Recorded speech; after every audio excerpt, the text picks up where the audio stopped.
The most famous story about the Great Chicago Fire may be the least useful way to understand it. For generations, the disaster has been compressed into a single image: a barn, a cow, a lantern, and a woman named Catherine O'Leary. But that image is not the same as an explanation. The exact cause of ignition remains unknown, and the cow story has never stood as a proven cause. The more unsettling truth is larger and less convenient. Chicago did not merely suffer a fire in October of 1871. Chicago had become a city where a fire could find almost everything it needed. Before the first alarm was sounded, before flames crossed water, before the courthouse bell fell, and before 100,000 people were left homeless, the city itself was waiting in a dangerous condition. Its buildings, streets, sidewalks, bridges, docks, and riverfront were tied together by the same material: wood. What looked like growth, speed, and urban confidence also made Chicago combustible from block to block, from neighborhood to business district, from one side of the river to the other.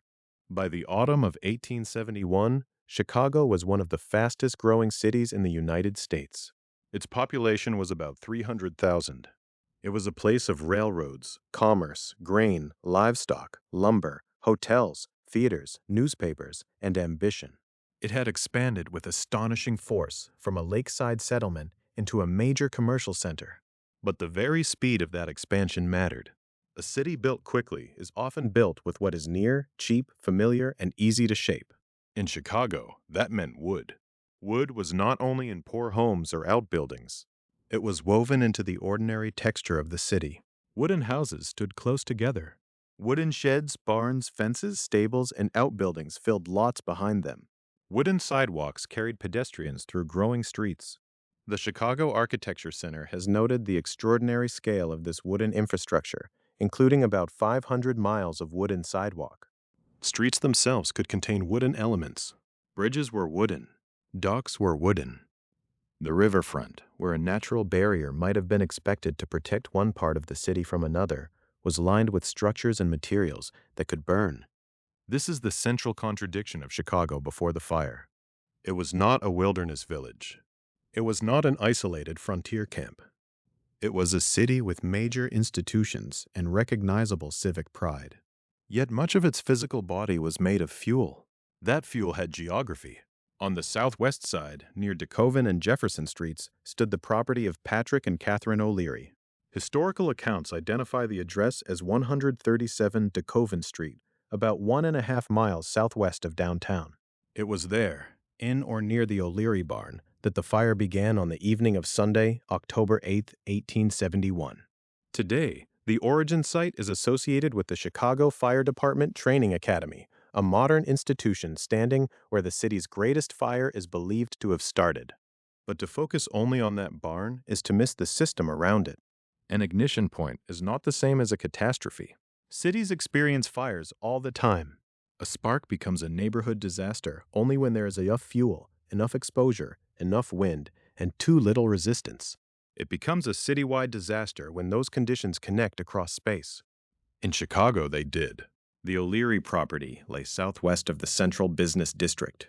That location mattered because the fire's later movement was northeastward, toward the heart of the city. What began near DeKoven Street did not remain a local event.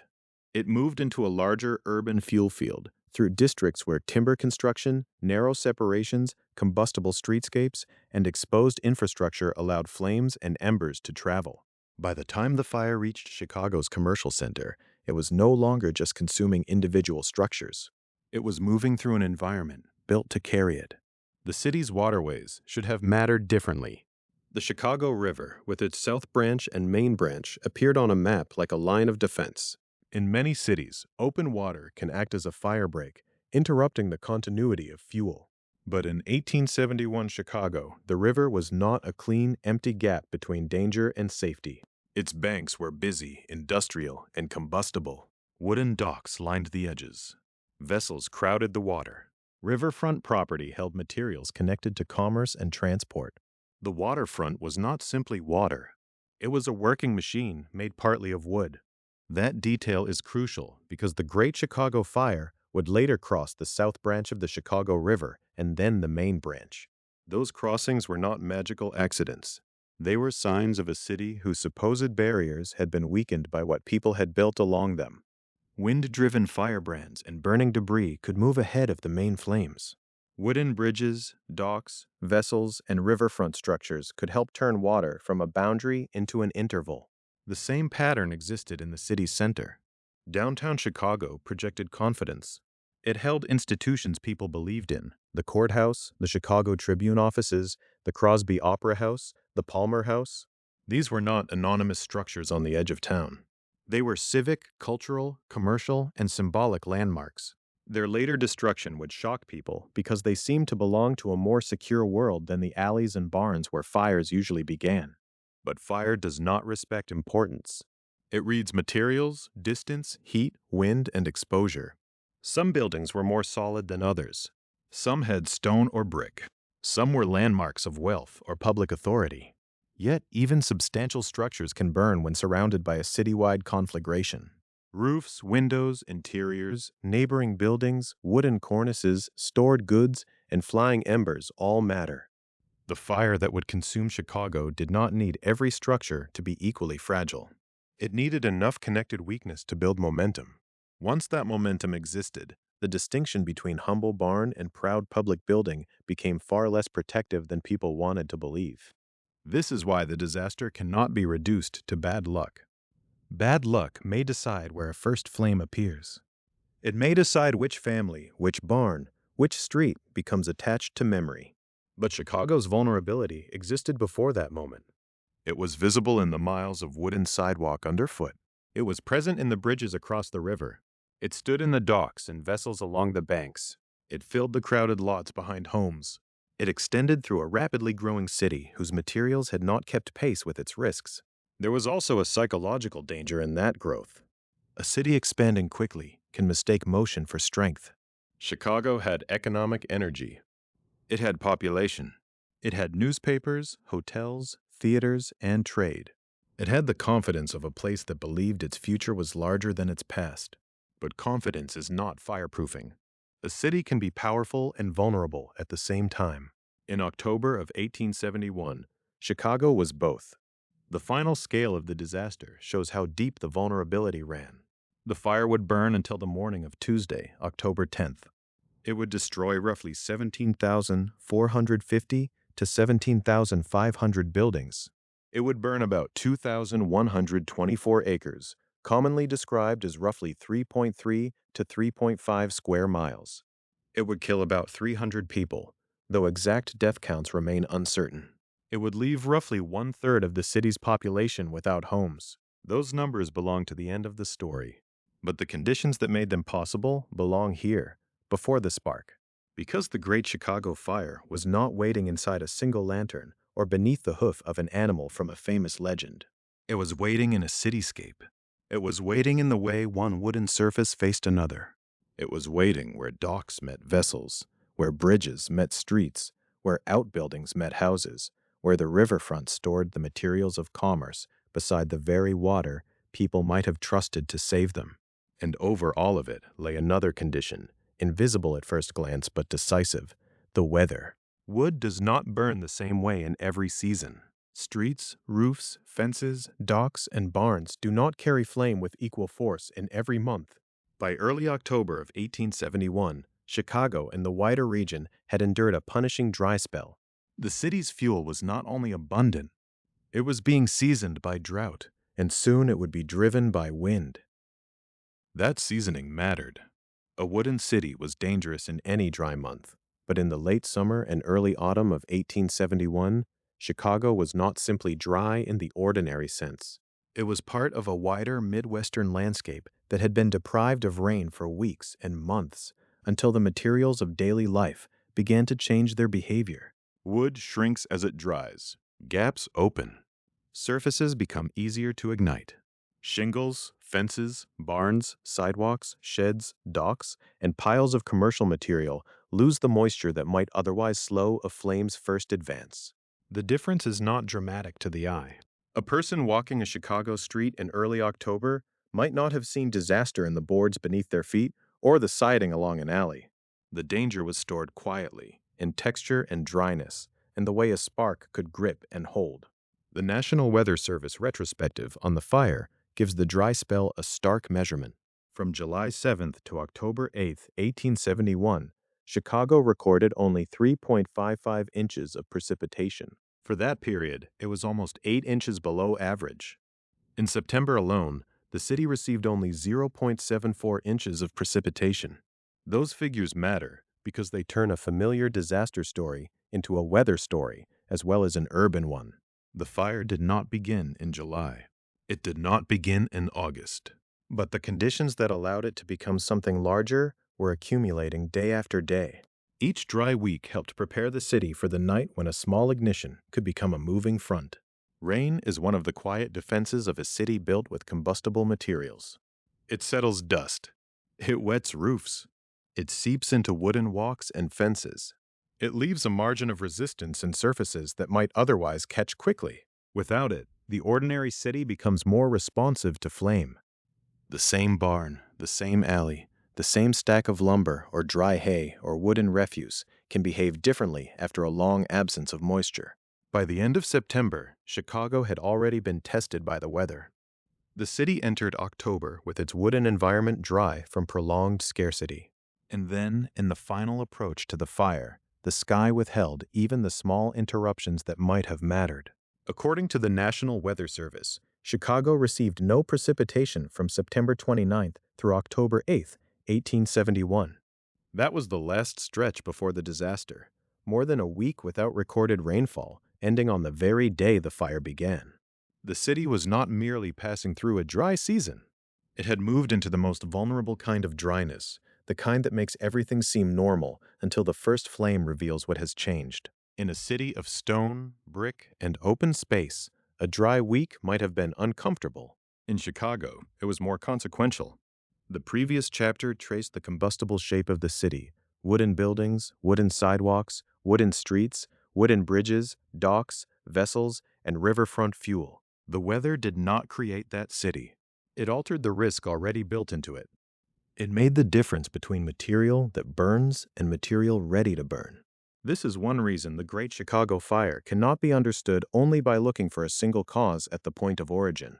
A match, a lamp, an ember, or any other source of ignition can explain how flame begins. It cannot, by itself, explain why flame runs. For that, we have to look at what the city had become by the evening of Sunday, October 8th. Chicago's dry spell was not isolated from the region around it. The early days of October 1871 were marked by major fires across the upper Midwest. The deadliest was the Peshtigo Fire in Wisconsin and Michigan, which killed at least 1,200 people. The Chicago disaster became the more famous urban catastrophe, but it was part of a broader pattern of fire danger shaped by drought, wind, and combustible landscapes. That wider context does not reduce Chicago's responsibility for its own vulnerability. It deepens it. A dangerous season met a dangerous city. The region was dry, but Chicago had packed its growth into a dense, flammable form. It had built daily movement, commerce, and shelter out of materials that drought could prepare and wind could exploit. Wind was the second crucial force. Dryness made the fuel receptive. Wind made the fire mobile. On October 8, 1871, southwest winds in the region were estimated at around 35 to 45 miles per hour, including within Chicago. That figure is not just a weather detail. It helps explain the geography of the disaster. The fire's later movement would be northeastward, from the southwest side toward the city's main business district and the heart of Chicago. The wind was not blowing randomly across the city. It was aligned with the route that would carry danger from a neighborhood ignition toward the civic and commercial center. A strong wind changes the physics of a fire. It feeds oxygen into the flame. It bends heat ahead of the burning edge. It can lift embers and burning brands, carrying them beyond the place where the fire is already visible. It turns distance into a weaker defense. A street, a yard, even a waterway may matter less when burning fragments are moving through the air and landing on dry surfaces ahead. This is how ordinary urban fuel becomes a fast-moving threat. A wooden fence is not only a fence. Under dry and windy conditions, it can become a fuse. A roof is not only a roof. It can become a receiving surface for embers. A sidewalk is not only a place to walk. It can help flame advance along the very routes people use to escape. The southwest wind also helps explain why the Chicago River would later fail as a barrier. That crossing belongs to another stage of the story, but the weather was already preparing the answer. Under calmer, wetter conditions, open water might have slowed or stopped the spread. But the riverbanks were lined with wooden docks and vessels, and the wind could carry burning material toward them and beyond them. What might look like a boundary on a map was not necessarily a boundary in the air. For residents that Sunday, the danger may have been difficult to read. Dry air and wind are common experiences. People notice dust, smoke, rattling windows, rough weather on the lake, or the discomfort of a parched season. They do not always see those conditions as a system waiting for ignition. Disasters often form this way, not as one extraordinary sign, but as several ordinary conditions overlapping until they become extraordinary together. The city had already endured fire before. Urban fire was not unfamiliar in 19th century Chicago. But familiarity can be misleading. A city that has survived many fires can mistake survival for preparedness. It can assume that the next blaze will behave like the last one, that crews will arrive, water will be found, walls will hold, streets will divide one block from another, and the river will remain a dependable line. The dry spell weakened those assumptions before the first alarm. It made suppression harder, spread easier, and timing more unforgiving. A delayed response in a damp city is one thing. A delayed response in a city dried by months of scarce rain and pushed by strong southwest winds is another. The margin between a controllable fire and a conflagration narrows. The dates reveal that narrowing. From July 7th to October 8th, the deficit accumulated. September added almost nothing. From September 29th through the day of the fire, no precipitation was recorded. By Sunday evening, the city was at the end of a long preparation it had not chosen, but had helped make dangerous through its own materials. The wind did not have to create flame. It only had to find it. And somewhere on the southwest side of Chicago, near DeKoven and Jefferson Streets, on property associated with Patrick and Catherine O'Leary, the conditions that had built for months were about to meet their point of ignition. The exact cause would remain uncertain, and the most famous explanation would become more legend than proof. But before any story could be told about a barn, a lantern, or a cow, the city had already been made ready, dry beneath the surface, flammable in its bones, and waiting under a hard southwest wind. By the evening of Sunday, October 8th, the city had already been prepared in ways no one on DeKoven Street could fully see. The dry boards, the tight alleys, the wooden fences, the shingled roofs, the brittle sidewalks, the riverfront fuel, and the hard southwest wind all belong to the larger story. But every great urban fire still needs a first flame. For Chicago, the accepted origin area lies on the southwest side, on the property of Patrick and Catherine O'Leary, at 137 DeKoven Street, near Jefferson Street. It was not the center of Chicago. It was not the courthouse, not the business district, not the grand hotels or newspaper offices that would later become symbols of the disaster. The origin point was about 1.5 miles southwest of downtown, in a working neighborhood of homes, outbuildings, sheds, barns, and narrow spaces where the materials of daily life stood close together. The City of Chicago landmark record places the origin at DeKoven and Jefferson Streets. Historical accounts identify the property as belonging to Patrick and Catherine O'Leary. That location matters because it gives the story a fixed beginning, but not a complete explanation. We can say where the fire began with far more confidence than we can say why it began. The fire started in or near the O'Leary barn on the evening of October 8, 1871. Beyond that, the record becomes less certain. The exact cause of ignition remains unknown. This uncertainty is not a minor gap in an otherwise simple story. It is one of the central facts of the disaster. The Great Chicago Fire is remembered through a beginning that seems almost too vivid: a barn after dark, a household name, an animal, a lantern, a careless moment. But history does not become proof just because an image is easy to repeat. The accepted origin area is DeKoven Street. The exact cause is unresolved. Imagine the southwest side that night, not as a quiet stage waiting for one famous accident, but as a district embedded in a larger, combustible city. The O'Leary property stood within Chicago's ordinary built environment, and that ordinary environment had become dangerous. A barn was not an isolated object. It belonged to a network of nearby structures, fences, yards, alleys, roofs, and streets. In dry weather, those connections mattered. A flame did not need to consume one building and stop. It could move outward, finding other surfaces ready to catch. The first alarm would eventually draw attention to the neighborhood, but at the moment of ignition, the fire was still local. That is part of what makes the origin so difficult to reconstruct. Before it became a citywide catastrophe, before it crossed rivers and entered the business district, before the courthouse bell fell and the pumping station was crippled, it was a fire beginning in the dark. People later tried to recover a precise cause from a scene that was quickly overwhelmed, then destroyed, then buried beneath memory. DeKoven Street after dark was therefore both specific and elusive. The place can be named. The property can be identified. The owners can be named. Patrick and Catherine O'Leary lived at the location associated with the beginning of the fire, but the moment when heat first became flame did not leave behind the kind of evidence that could settle the question for all time. The fire's later violence consumed its own beginning. That is an important distinction. To say that the fire began on the O'Leary property is not the same as saying that Catherine O'Leary caused it. To say that the barn is associated with the start is not the same as proving how it caught. The language matters because blame moves faster than evidence, especially after a disaster. Chicago would need an explanation, and explanations often take human form. They become attached to a household, a name, a rumor, a single gesture in the dark. But the physical story does not require certainty about the first spark to explain the scale of what followed. The unresolved cause tells us where the historical record becomes thin. The spread tells us where the conditions were overwhelming. A city does not burn across thousands of acres because one building ignites. It burns that way when an ignition, whatever its source, enters an environment prepared to carry it.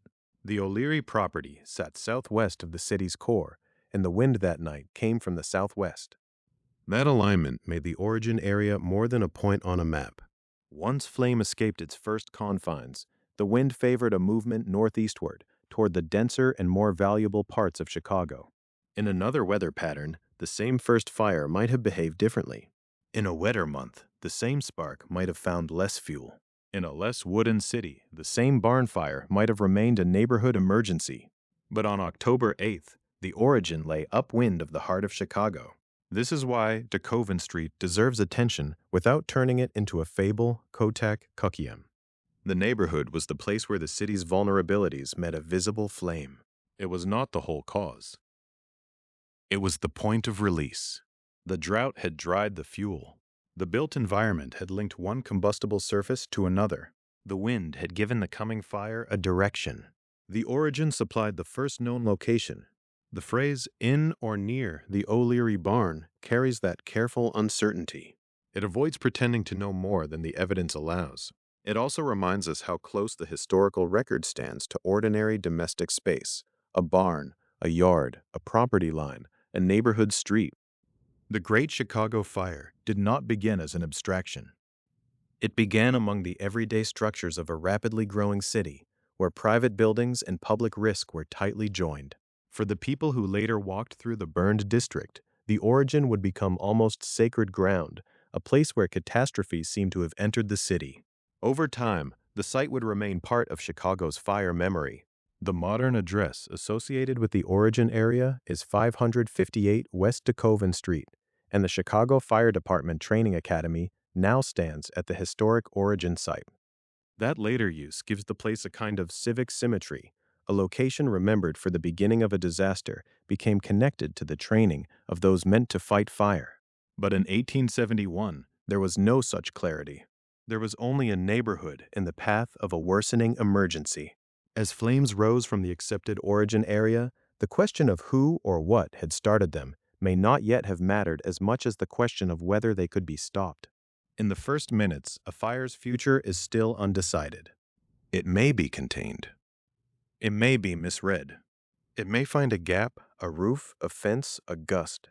Under the conditions Chicago faced that night, the danger was that each small decision point would favor expansion. The fire's beginning on DeKoven Street also exposes a weakness in how disasters are remembered. People often look backward for a single cause because a single cause feels manageable. If one person, one animal, one lantern, or one careless act can explain the ruin, then the rest of the city is relieved of responsibility. The deeper causes become background. The dry months become weather trivia.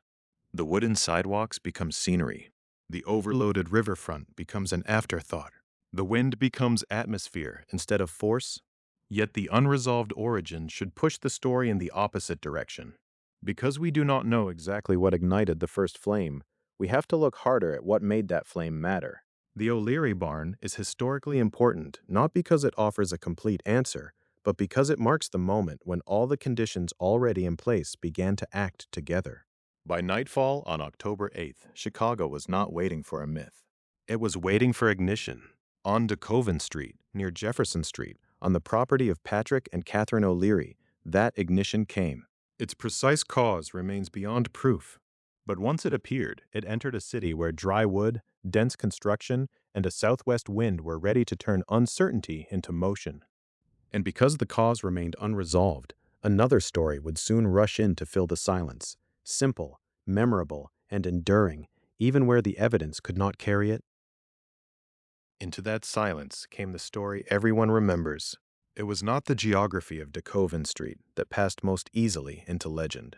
It was not the long dry spell, or the wooden sidewalks, or the densely built neighborhoods, or the southwest wind. What survived in popular memory was smaller and simpler. Catherine O'Leary, a cow, a lantern, and a barn. The story claimed that Mrs. O'Leary was in the barn on the evening of Sunday, October 8, 1871, milking a cow by lantern light, when the animal kicked over the lantern and set the hay or bedding aflame. From there, in the familiar telling, the fire escaped the barn and became the Great Chicago Fire. It is a powerful image because it is easy to see. A dark barn, a startled animal, a falling light, a first flame catching in dry straw. It gives the catastrophe a single beginning and, more importantly, a single cause. It turns a citywide disaster into a household accident. But that is exactly the problem. The exact cause of ignition at the O'Leary property remains unknown. The fire did begin in or near the O'Leary barn at the property historically associated with Patrick and Catherine O'Leary on DeKoven Street near Jefferson Street. That much belongs to the accepted historical frame. The City of Chicago landmark record places the origin at DeKoven and Jefferson Streets, about 1.5 miles southwest of downtown. But the famous cow story is not supported as a proven cause. In a disaster this large, that distinction matters. It is one thing to say the fire started on the O'Leary property. It is another to say we know how it started.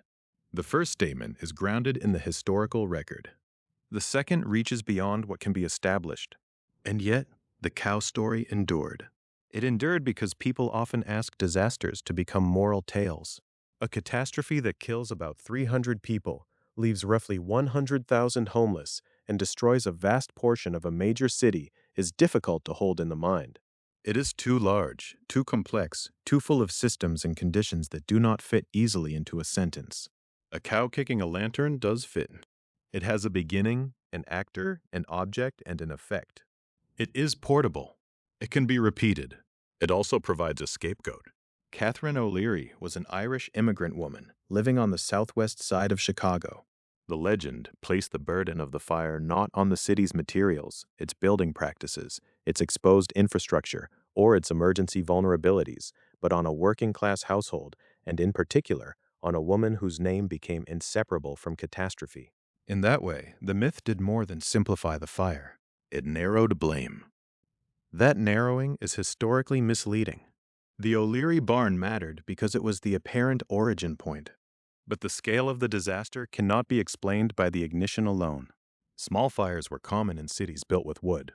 Barns, sheds, stables, houses, and workshops all contained materials that could burn. A lantern in a barn, if that had been the cause, would not by itself explain why flames moved from the southwest side toward the central business district, crossed river lines, destroyed landmarks, crippled firefighting capacity, and left a burned district measured in thousands of acres.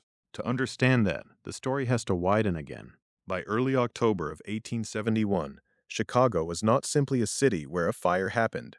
It was a city that had been made receptive to fire. The National Weather Service retrospective notes that from July 7th to October 8th, Chicago recorded only 3.55 inches of precipitation, nearly 8 inches below average for that period. From September 29th through October 8th, no precipitation was recorded. The final days before the fire gave the city no relief. That means the first flame, whatever produced it, entered a dry environment. Wood that might have resisted ignition in wetter conditions was more likely to catch. Surfaces that might have smoldered slowly were more likely to transmit flame. Embers that might have died on damp ground, roofs, or walks could survive long enough to matter. And the city gave those embers places to go. Chicago had grown rapidly, and much of that growth had been built from combustible material. Houses, outbuildings, fences, sidewalks, bridges, docks, and even many streets carried the same basic vulnerability. The city had hundreds of miles of wooden sidewalk. Along the river, places that might seem like defensive edges were crowded with wooden docks, vessels, and stored material. The riverfront was not a clean break between fire and safety. It was part of the fuel system. This is why the cow story is not just unproven. It is distracting. It asks who knocked over the lantern, when the more urgent question is why a major city could be transformed so quickly after a first flame appeared. It directs attention toward a single moment inside a barn, when the disaster's deeper causes were spread across streets, lots, construction habits, weather patterns, and infrastructure. It imagines the fire as an accident with a villain, when the evidence points to something more complex, a vulnerable urban system meeting extreme conditions. Even if the first spark had been caused by an entirely different event, the danger would have remained. A match, a pipe ember, a coal, a lantern, or another unknown source would all have entered the same prepared city. The same dry season, the same exposed wood, the same southwest wind, the same dense layout, the same riverbanks packed with combustible material, the same firefighting system that would soon be overwhelmed. That does not make the origin unimportant. The origin tells us where the disaster entered the city's chain of conditions. It places the beginning on DeKoven Street, on property belonging to Patrick and Catherine O'Leary, on the evening of October 8th. It gives historians a point on the map, but it does not give a complete cause. A complete cause has layers. There is the immediate cause, which remains unknown, the physical act or accident that first ignited combustible material in or near the barn. There are enabling conditions: the drought, the dry wood, the close buildings, the wooden streets and sidewalks, the flammable riverfront. There are driving forces, especially the strong southwest winds, estimated in the region at around 35 to 45 miles per hour that day. And there are institutional vulnerabilities, the limits of alarms, crews, water, and firefighting capacity in a city already accustomed to fire but not ready for fire at this scale. The legend collapses all of that into one animal. It is easy to understand why. A system's failure is harder to narrate than a barn accident. It has no single face. It does not fold cleanly into blame. No one person can be made to carry the weight of dried lumber, wooden pavements, crowded neighborhoods, exposed docks, and months of missing rain. But that is precisely why the larger explanation is more important. Cities do not become vulnerable only at the moment a disaster begins. They become vulnerable gradually, through ordinary choices that look reasonable until conditions change. Chicago's choices were not unusual for a growing 19th century city. Wood was available. Wood was useful. Wood was fast. A city expanding at great speed needed buildings, walks, fences, sheds, stables, bridges, and commercial structures. The problem was not that every piece of wood was reckless in isolation. The problem was accumulation. The city had created a landscape in which one fire could find the next surface, and the next, and the next. The cow story hides that accumulation. It turns the fire into a strange accident, almost a piece of bad luck, when the record shows a broader vulnerability. Chicago, in October of 1871, had been drying for months. Its built environment was extensively combustible. Its riverfront included fuel, where a barrier might have been expected. Its wind conditions were severe enough to turn burning fragments into messengers of destruction. The first flame mattered, but the city's condition determined what the flame could become. This is also why the uncertainty of the ignition should not feel like an empty space in the history. It should feel like a warning. We may never know exactly what happened in or near the O'Leary barn. But uncertainty at the point of ignition does not mean uncertainty about the larger disaster. The larger pattern is clear enough. A small fire found a city ready to carry it. In that sense, the most famous image of the Great Chicago Fire is almost too intimate. It asks us to stand in the barn. But the decisive story was already outside, in the alleys, in the streets, along the river, across the rooftops, and in the moving air. Once the fire began, it no longer belonged to the barn, or to the O'Leary family, or to any single explanation people would later attach to it. The flames entered a city whose materials had been dried and arranged into pathways.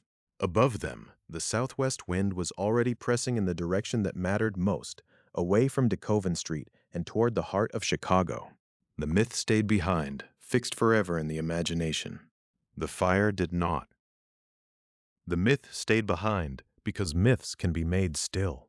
They can be repeated, illustrated, argued over, and fixed to a single imagined moment. The fire could not be fixed. By the time Chicago would begin searching for explanations, the flames had already left DeKoven Street and become something larger than an origin story. What mattered now was direction. The accepted starting point lay on the southwest side, on the property of Patrick and Catherine O'Leary, at 137 DeKoven Street, near Jefferson Street. From there, the heart of the city was not far away. The City of Chicago landmark record places the origin roughly 1.5 miles southwest of downtown. In ordinary conditions, that distance might have mattered. A fire might have been contained to a block, or a neighborhood, or a cluster of wooden structures before crews could surround it. But on the night of Sunday, October 8, 1871, the city did not meet the fire with ordinary conditions. It met it with a hard southwest wind. That wind is one of the quiet facts that changes the whole disaster. National Weather Service analysis of the event estimates southwest winds in the region, including Chicago, at around 35 to 45 miles per hour. Those numbers are easy to pass over because they sound like weather, not catastrophe.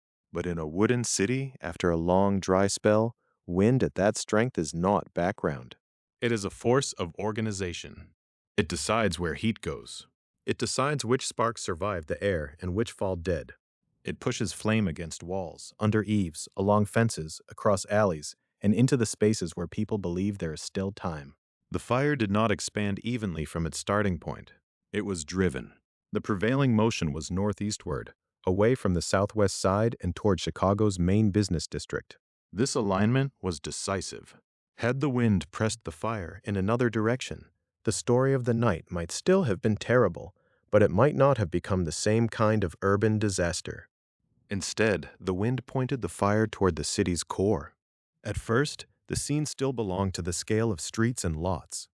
A barn, nearby houses, sheds, fences, stacks of dry material, shingled roofs, and narrow passages.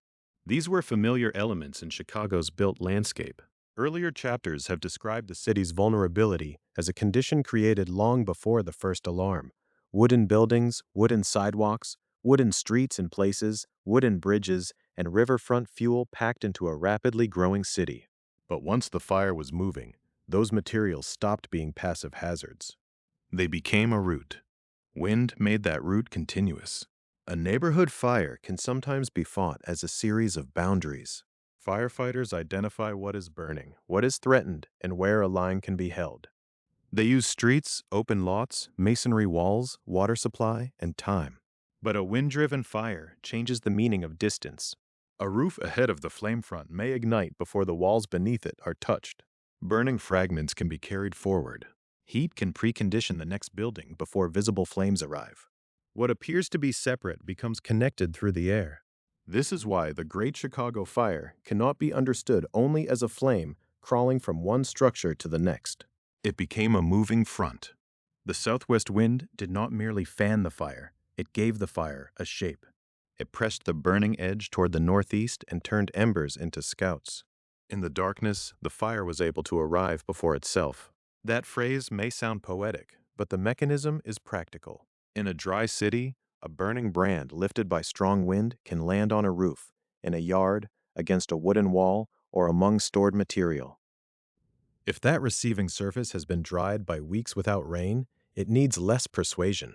A small landing point can become a new flame.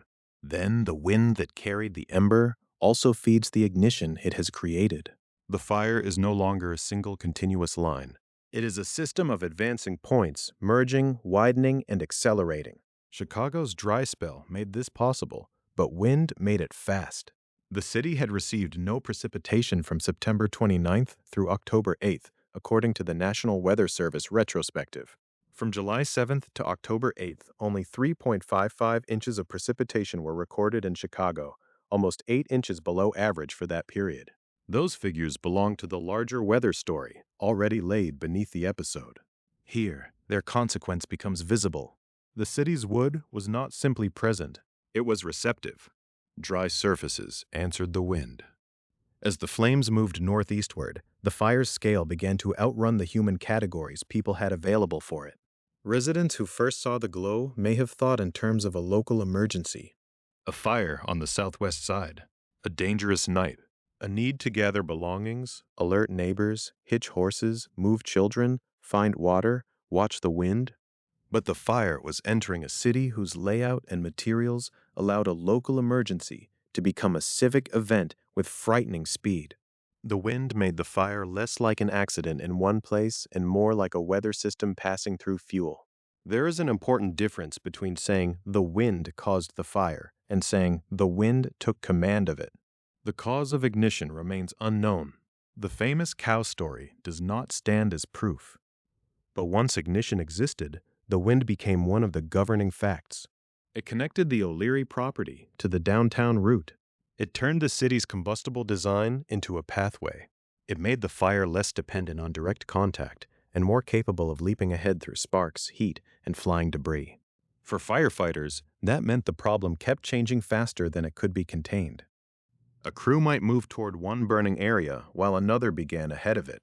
A street that seemed usable as a line might be compromised by burning roofs beyond it. A neighborhood that seemed threatened might already be igniting in scattered places. Under calmer conditions, a city's grid can help organize response. Under strong wind, the same grid can become a set of channels, drawing flame and smoke through corridors of wood. The direction northeastward also carried a deeper meaning. Chicago's southwest side was not isolated countryside. It sat within a rapidly expanding urban fabric, close enough to the business district that a wind-driven fire could reach the institutions and landmarks through which the city understood itself. The route from DeKoven and Jefferson Streets toward downtown was not merely geographical. It was a movement from the ordinary to the symbolic, from barns and homes and workyards toward commercial blocks, newspaper offices, hotels, cultural landmarks, and civic buildings. But at this stage of the night, that symbolic destruction was still ahead. The fire had not yet fully become the image later generations would remember. The burning central city, the courthouse tower, the bell falling through the collapsing structure, the ruined business district. Here, in the early spread, the disaster was still gathering itself. Its terrible achievement was to keep moving. The speed of that movement was not accidental. Wind works on fire in several ways at once. It supplies oxygen. It bends flames onto fresh fuel. It carries sparks forward. It dries surfaces even further by driving hot air across them. It turns vertical flames into horizontal pressure. In a city where wooden sidewalks, fences, roofs, bridges, and outbuildings were common, the wind did not have to search for fuel. It had only to push one burning edge toward the next available surface.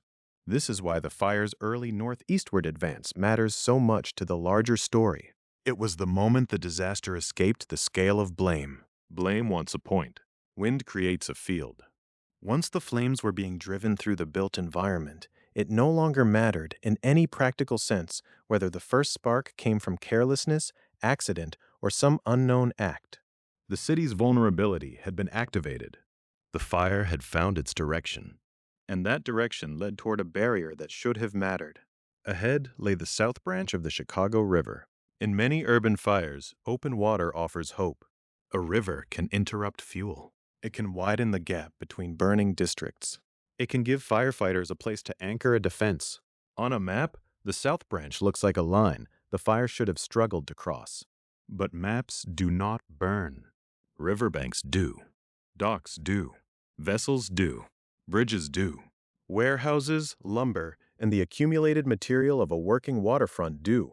As the wind drove the flames northeastward, it carried the disaster toward a place where Chicago might have expected geography to intervene. The city was about to learn that under these conditions, even the river was not necessarily a boundary. The city was about to learn that under these conditions, even the river was not necessarily a boundary. The south branch of the Chicago River should have offered Chicago a pause. It was not a wall, but it was open water, and open water changes the logic of fire. Flames need fuel. A river removes fuel from the ground between one bank and the other. It forces a burning front to break its stride. It gives men with hoses and engines a line to defend, and people in the path of disaster a reason to hope that geography might do what human effort could not. But the South Branch in 1871 was not simply water. It was a working edge of a working city. Its banks were lined with the materials of commerce: wooden docks, wooden structures, vessels, bridges, and the accumulated combustible matter of a riverfront built for movement, loading, storage, and profit. The same city that had laid wood into its sidewalks, streets, and buildings had also built its waterfront in ways that could feed flame. The river may have cut through Chicago, but the city had stitched itself across and along it with fuel. That was the contradiction waiting at the South Branch. On a map, it looked like separation. On the ground, it was connection. By the time the fire approached the river, it was no longer behaving like a single building fire or even a neighborhood fire. The southwest wind had taken command of it, driving it northeastward from the southwest side toward the central city. The flames were moving through a landscape that had been dried for months and through streets where wooden surfaces and wooden buildings gave the fire one handhold after another. The river did not meet a modest blaze that could be boxed in. It met a wind-driven urban fire, throwing heat, smoke, sparks, and burning brands ahead of itself. That distinction mattered. A river can stop flame that must travel directly from object to object. It is far less certain against fire that arrives through the air. Embers do not read the river as a boundary. Under strong wind, burning pieces of roofing, siding, shingles, and other light material can lift and move, landing wherever the wind carries them. If they land on wet stone or open water, they fail. If they land on dry wood, they may begin again.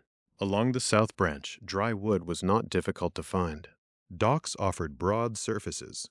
Vessels offered masts, rigging, decks, and stored material. Bridges and riverfront structures gave the fire pathways that narrowed the meaning of the water between banks. This is why the crossing of the South Branch is one of the crucial moments in the disaster. It showed that Chicago's vulnerability was not only in its residential blocks, or in the alleys near DeKoven Street, or in the shingled roofs that had carried flame northeastward. The vulnerability had been built into the city's infrastructure. The riverfront itself, the place where people might have expected protection, had become part of the same combustible system. The Chicago River was an artery of the city. It connected districts, carried trade, and gave the city access to movement and exchange. But arteries also carry danger when the substance moving through them changes. On the night of October 8th and into the morning of October 9th, the river corridor was no longer only a commercial edge. It was a channel of exposure. Heat gathered there. Burning material collected there. Wind pushed across it. The fire found not an empty gap, but a set of objects waiting on both sides of the water. The South Branch did not fail because water can burn. It failed because Chicago had surrounded the water with things that could. That failure also reveals something important about urban confidence. Cities often trust their lines. A street is a line. A river is a line. A district boundary is a line. A map teaches the eye to believe in separations. But disaster tests whether those separations exist in material reality.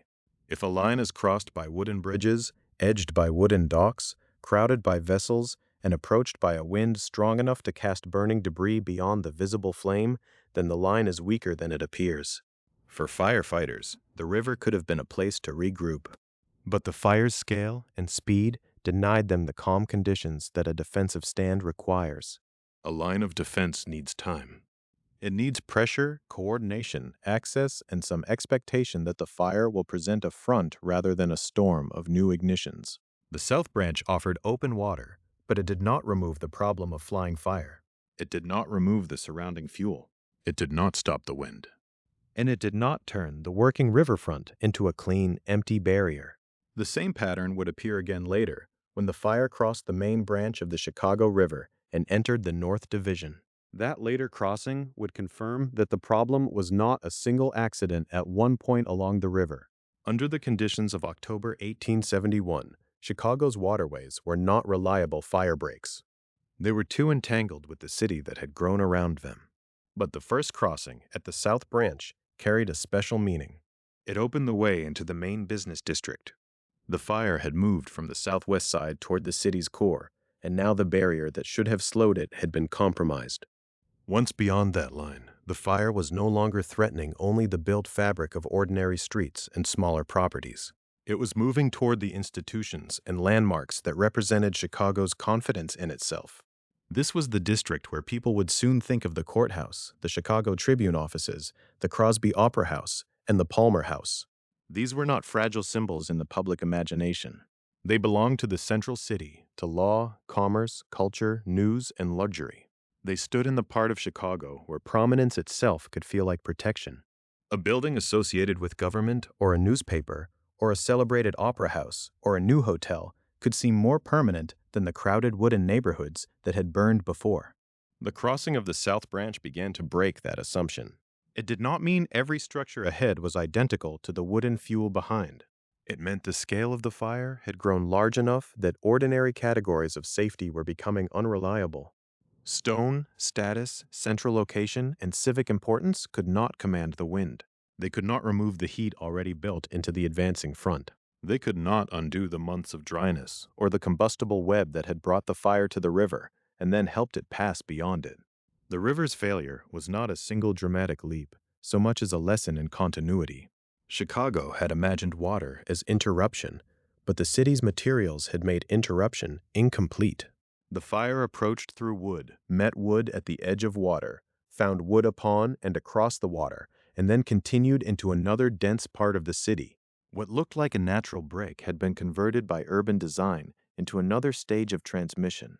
In that sense, the South Branch did not simply fail Chicago. Chicago had, over years of rapid growth, weakened the South Branch as a defense. It had crowded its banks with the necessities of commerce and built those necessities from materials that matched the rest of the city's risk. When the night came, the river was asked to perform as a fire break in an environment that had not preserved it as one. And so the fire moved on. Behind it lay DeKoven Street, the myth that would later gather around a barn, and the southwest neighborhoods where the wind had turned ignition into momentum. At the river lay the evidence that geography alone could not save a combustible city. Ahead lay the heart of Chicago, where the flames would begin testing the city's strongest symbols and most confident buildings. The disaster had crossed from one side of the South Branch to the other, and with that crossing, the central city came fully into reach. The disaster had crossed from one side of the South Branch to the other, and with that crossing, the central city came fully into reach. This was the moment when Chicago's fire stopped being understood as something happening beyond the heart of the city. It was no longer only a southwest side calamity, no longer only a race through wooden neighborhoods, riverfront yards, docks, bridges, and vessels. It had entered the place where Chicago saw its own power reflected back at itself. The business district, the civic center, the streets of offices, hotels, newspapers, theaters, and public buildings that gave the city its claim to permanence.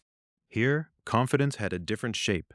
In the poorer and more crowded districts, fire danger had been visible in ordinary materials: wooden houses, wooden sidewalks, wooden fences, wooden outbuildings, and the close spacing of structures built quickly in a city growing faster than caution. But downtown Chicago seemed, to many, to belong to another category. It held the buildings that represented money, government, communication, culture, and ambition. It held structures that looked more substantial than the neighborhoods the fire had already consumed. Stone and brick suggested resistance. Height suggested importance. Civic purpose suggested protection. The fire did not honor any of those distinctions.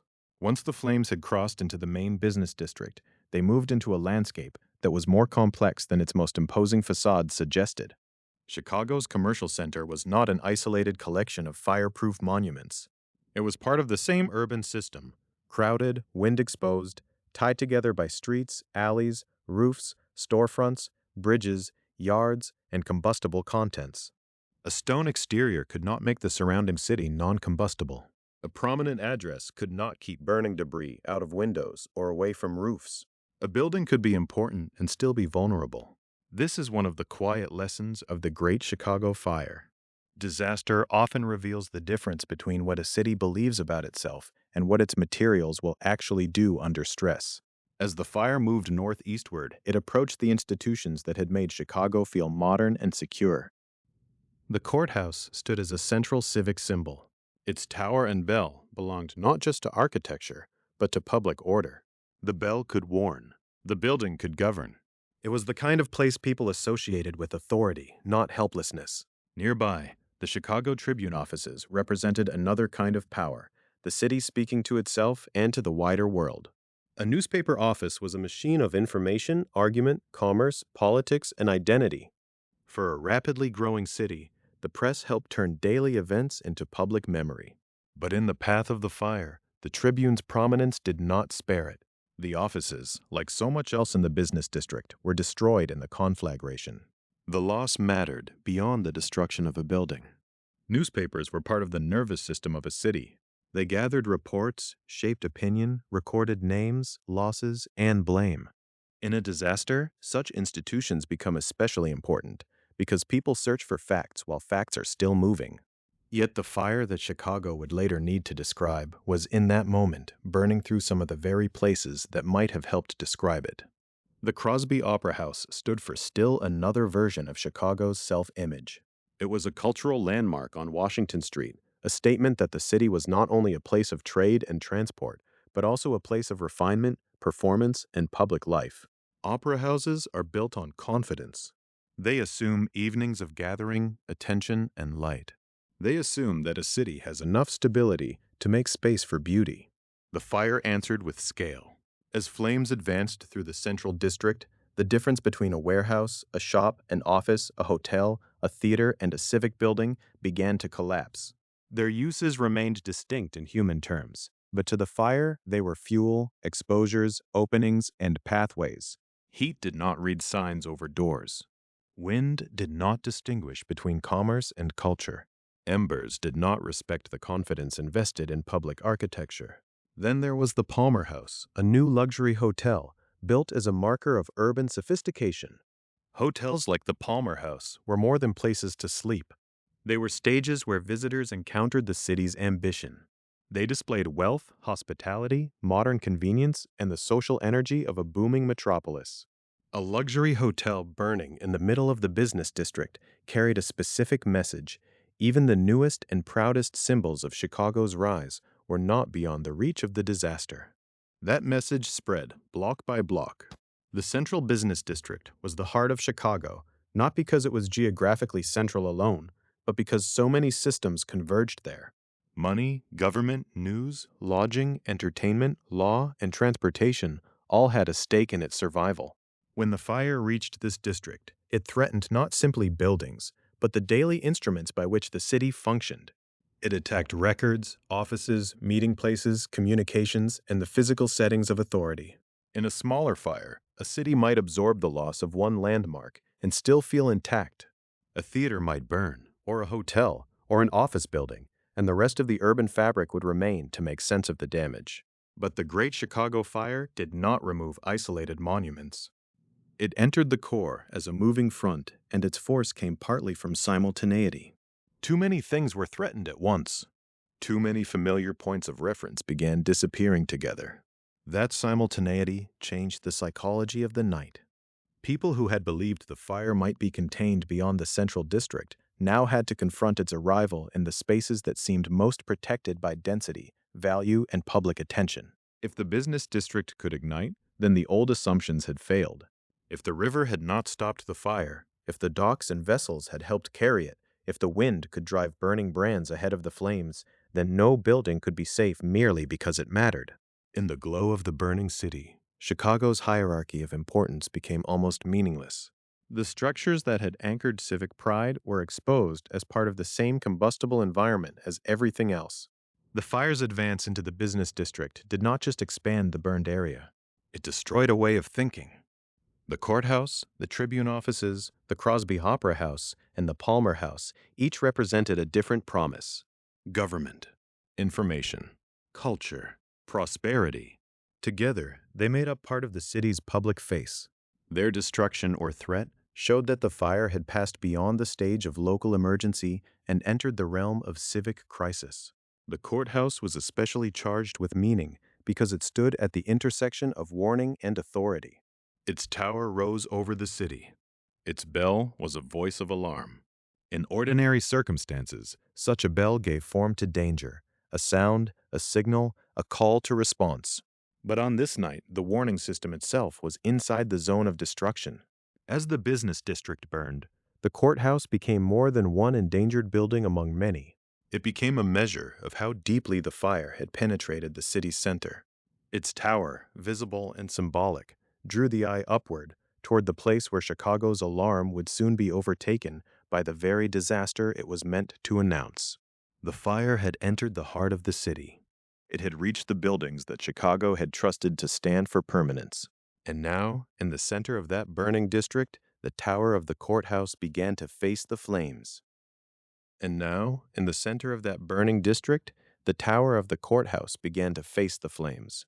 For Chicago, the courthouse was not only a building, it was a civic landmark, a place where authority had been made visible in stone, height, and sound. Its tower rose above the streets as a point of orientation.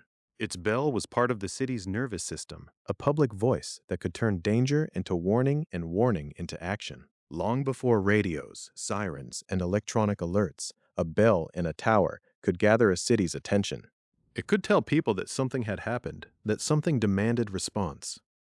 But on the night of October 8th and into the morning of October 9th, 1871, the meaning of that bell changed. It was no longer only summoning people to a fire. It was trapped within one. The fire had already crossed into the central business district. It had already shown that the south branch of the Chicago River could not be trusted as a final barrier. It had reached the blocks where Chicago kept its offices, its hotels, its newspapers, its theaters, and its public institutions. The Crosby Opera House, the Chicago Tribune offices, the Palmer House, and the courthouse belonged to a city that had imagined its center as stronger than its edges. Yet the same larger forces were now operating here as they had operated near DeKoven Street: wind, drought, combustible surroundings, and an urban fabric full of ways for fire to travel. The courthouse stood inside that pattern. Its importance did not remove it from the city around it. Flames did not respect official purpose. Heat did not pause before government. Sparks and burning brands, driven by the southwest wind, moved through the district in a way that made one building's survival depend on the vulnerability of everything near it. The courthouse could be a symbol of order, but it was still surrounded by a city whose materials had been prepared for disaster. As the tower burned, the spectacle must have been impossible to separate from its meaning. This was the place from which alarm had been sounded. The bell had been made to speak for the city in moments of danger. Now the city's alarm was being consumed in public view. The tower, rising above the streets, turned into a vertical fire, drawing eyes upward even as people were being forced to move away through streets that were filling with smoke, heat, falling embers, and debris. The destruction of a tower has a different emotional weight from the destruction of a wall.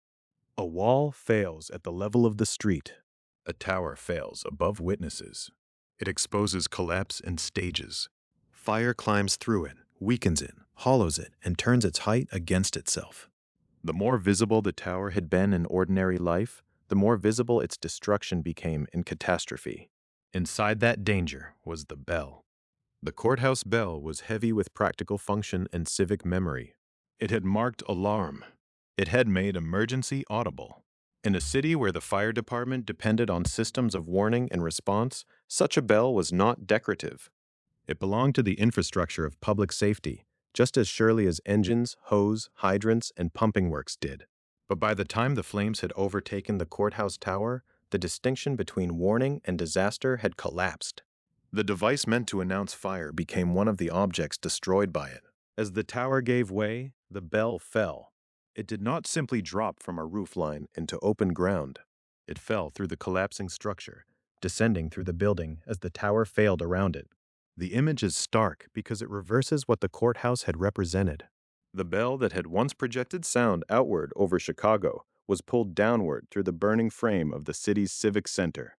Its fall was physical, but it also carried symbolic force. It was the sound of public order losing height. It was the city's alarm system, overcome by the scale of the alarm itself. There is a danger in telling a disaster like this, of treating landmarks as if they matter more than people. They do not. Buildings can stand for memory, authority, pride, or wealth, but they do not suffer as bodies suffer. And beneath the courthouse, there were people whose survival depended not on symbolism, but on immediate decision. The courthouse contained a basement jail. As the building came under threat, the prisoners held there could not be left to wait beneath a burning civic monument. The fire had made confinement into a death sentence unless someone acted. Before the building was destroyed, the prisoners were released from the basement jail. That detail matters because it brings the catastrophe back from the skyline to the ground. The fall of the bell gives the fire a public image. The release of the prisoners gives it a human urgency. The disaster was not unfolding only among grand buildings and famous names. It was moving through rooms, corridors, cells, stairways, and basements. It was forcing decisions under conditions where delay could be fatal. The prisoners in the basement jail were among the many people whose ordinary place in the city was abruptly transformed by fire. A jail is designed around containment. Its architecture assumes that staying inside is the point. But a citywide fire inverts that logic. Walls meant to hold people become hazards. Locked doors become intolerable risks. Authority, in that moment, is not expressed by keeping people confined, but by recognizing that the building itself has become the greater danger. The release also reveals something important about the fire's pace and scale. There was still enough time before destruction for officials or keepers to understand what had to be done. But there was not enough time to save the building. That narrow interval, long enough to release prisoners, too short to preserve the courthouse, captures the tempo of the night. Chicago was not experiencing a single instantaneous explosion. It was enduring a moving disaster, one that allowed moments of decision while continually shrinking the space in which those decisions could matter. Around the courthouse, the central district was being remade by heat. Places that had seemed fixed in the city's mental map were being erased or threatened in quick succession. A theater, a newspaper office, a hotel, a government building, these were different kinds of institutions, but in the fire, they were joined by proximity and fuel. The destruction of the courthouse did not stand apart from the burning of the business district. It gave that burning a center. The bell's fall has endured in accounts of the disaster because it makes visible what is otherwise difficult to grasp.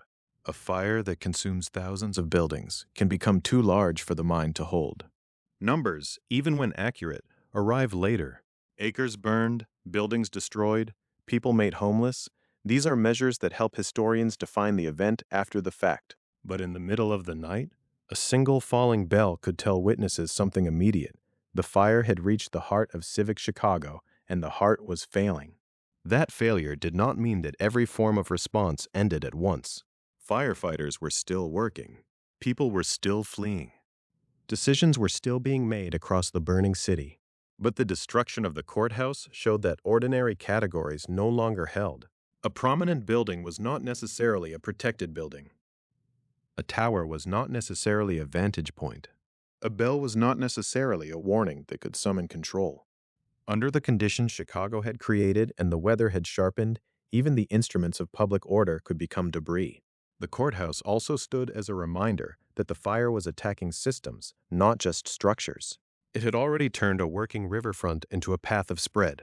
It had already entered the business district and exposed the vulnerability of buildings associated with confidence, wealth, and permanence. Now it had reached a building tied to government, warning, detention, and public authority. Each stage revealed another layer of the same truth. The city's defenses were not independent of the city's design. They were embedded within it. And when the city burned broadly enough, those defenses burned too. The fall of the bell did not stop the fire. It marked the deepening of a crisis that was still moving north and east, still searching for fuel, still testing every assumption about what could resist it. The prisoners had been released. The tower had burned.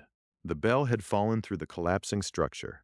One of Chicago's clearest civic voices had been silenced by the very disaster it had been meant to announce. And beyond the ruins of the courthouse, another kind of civic machinery remained under threat. If the bell represented warning, the waterworks represented resistance. The city could survive the loss of a symbol, however painful. But fighting a fire required water, pressure, and machinery that could keep working under impossible conditions. As the morning of October 9th advanced, the flames moved toward a more practical and dangerous failure point, where the question was no longer what the city could hear, but whether it could still fight back. Beyond the ruins of the courthouse, the fire was no longer only attacking Chicago's symbols. It was beginning to strike at the machinery that made resistance possible. The bell had been a voice. The waterworks were a body. They were pipes, pumps, engines, pressure, and disciplined motion. They were the difference between a line of firefighters holding a street and that same line standing helpless before flame. In an ordinary fire, water could be brought to the edge of danger and turned into force. It could soak roofs, cool walls, protect exposures, and slow the spread from one building to the next. But the Great Chicago Fire had already pushed far beyond the scale of an ordinary fire. By the early morning of Monday, October 9th, 1871, the city's defenses were not simply being used. They were being consumed. The Chicago Avenue pumping station stood near the lake, part of the system that supplied water to a city trying to keep itself alive. In the geography of the disaster, it was more than another threatened building. It was a critical point in the chain between Lake Michigan and the firefighters in the streets. The city needed water, not as an idea, not as a distant abundance, but as pressure delivered through mains and hoses at the moment and place of need. The lake could be vast, but vastness alone did not put water onto burning walls. Machinery had to lift it, move it, and maintain the flow. That was what made the pumping station so important, and what made its vulnerability so dangerous. Chicago had already learned that expected barriers could fail. The south branch of the Chicago River had not held. The business district had not been spared by its prominence or its more substantial buildings. The courthouse had burned. The bell had fallen. Each failure had removed another layer of confidence. But the damage to the pumping station threatened something more immediate than confidence. It threatened capacity. At about 3:30 in the morning on October 9th, the roof collapsed on the Chicago Avenue pumping station. It was a moment that can sound simple when stated plainly. A roof gave way. A structure was damaged. But in the middle of a citywide fire, the collapse had consequences far beyond the building itself. The pumping station was not merely sheltering equipment. It was part of the firefighting system.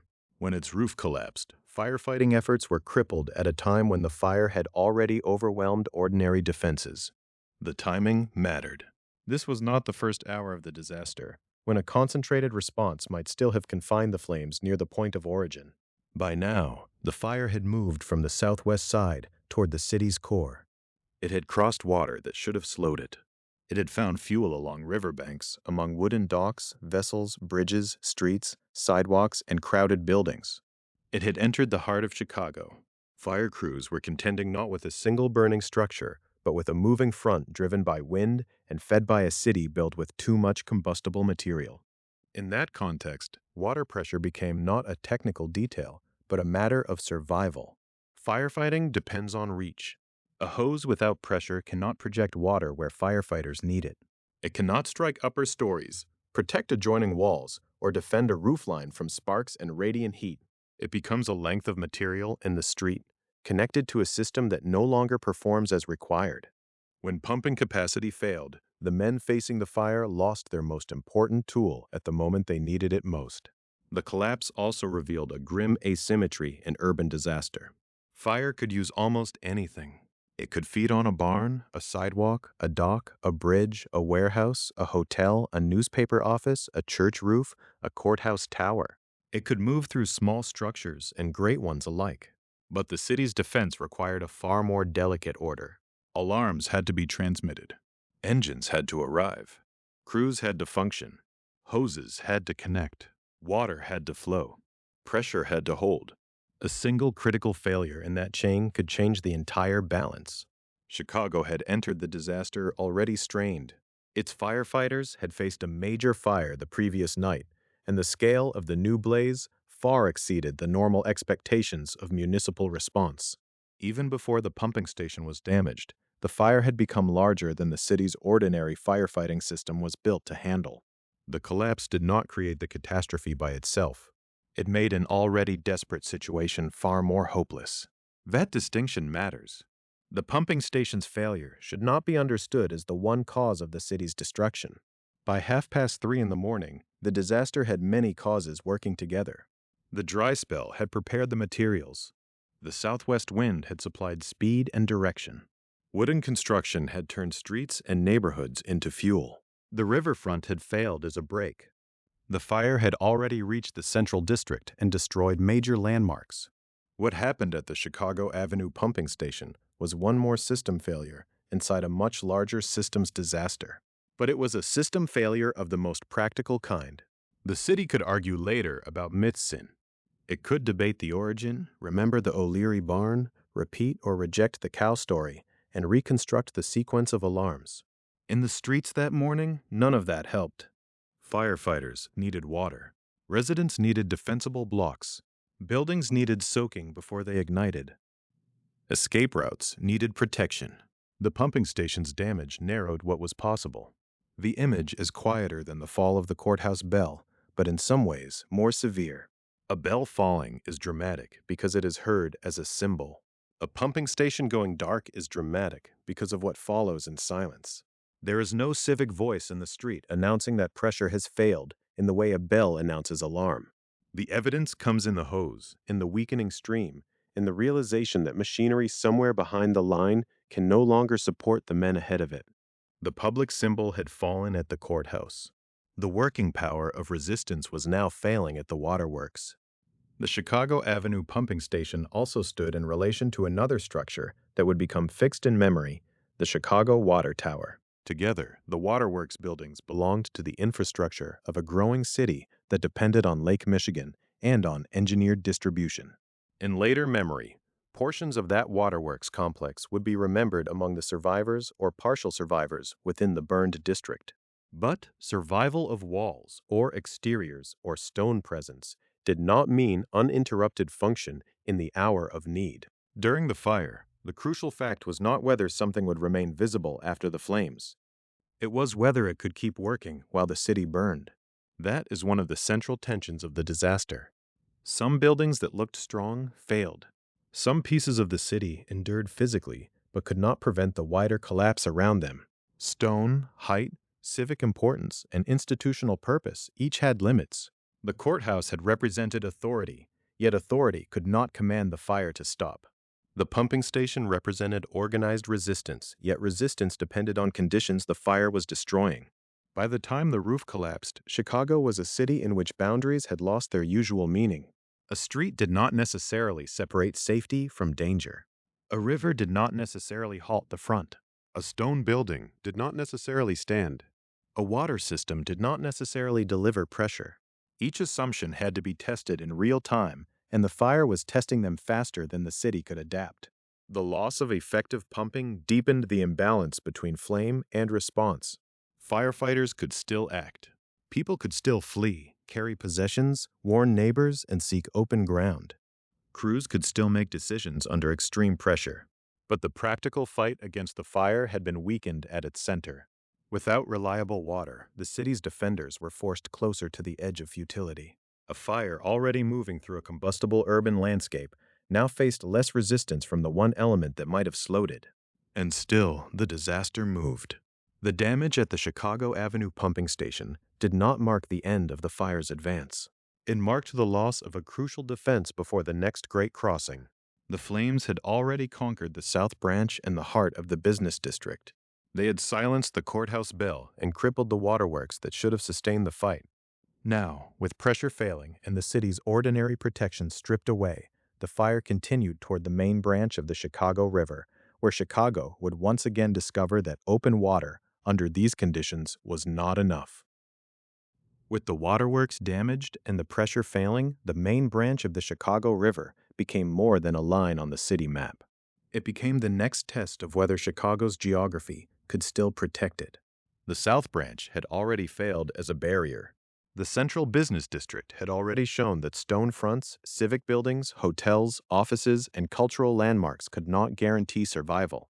Now the fire moved toward another stretch of open water, and once again the city was forced to place hope in a boundary that looked stronger from a distance than it was in practice. The main branch should have mattered.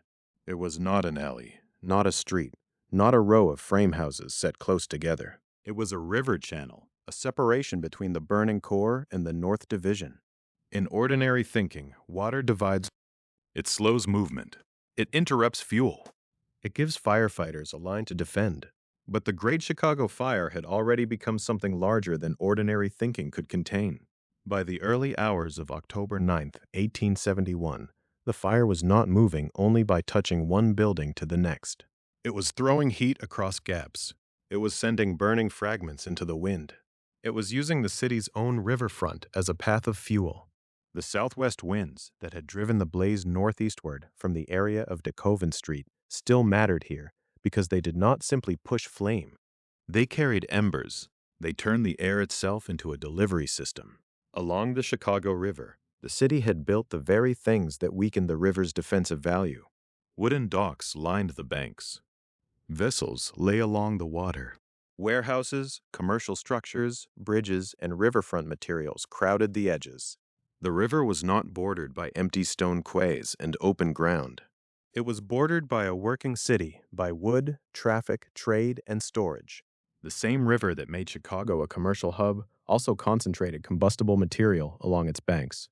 So the main branch did not present the fire with a clean absence of fuel. It presented a complicated urban edge. On one side were burning buildings, collapsing roofs, and heated debris.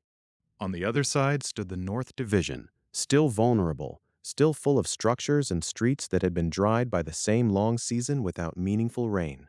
Between them lay water, but above the water moved wind, sparks, and heat. This is one of the essential lessons of the fire's progress. A fire break is not just a physical gap. It is a system.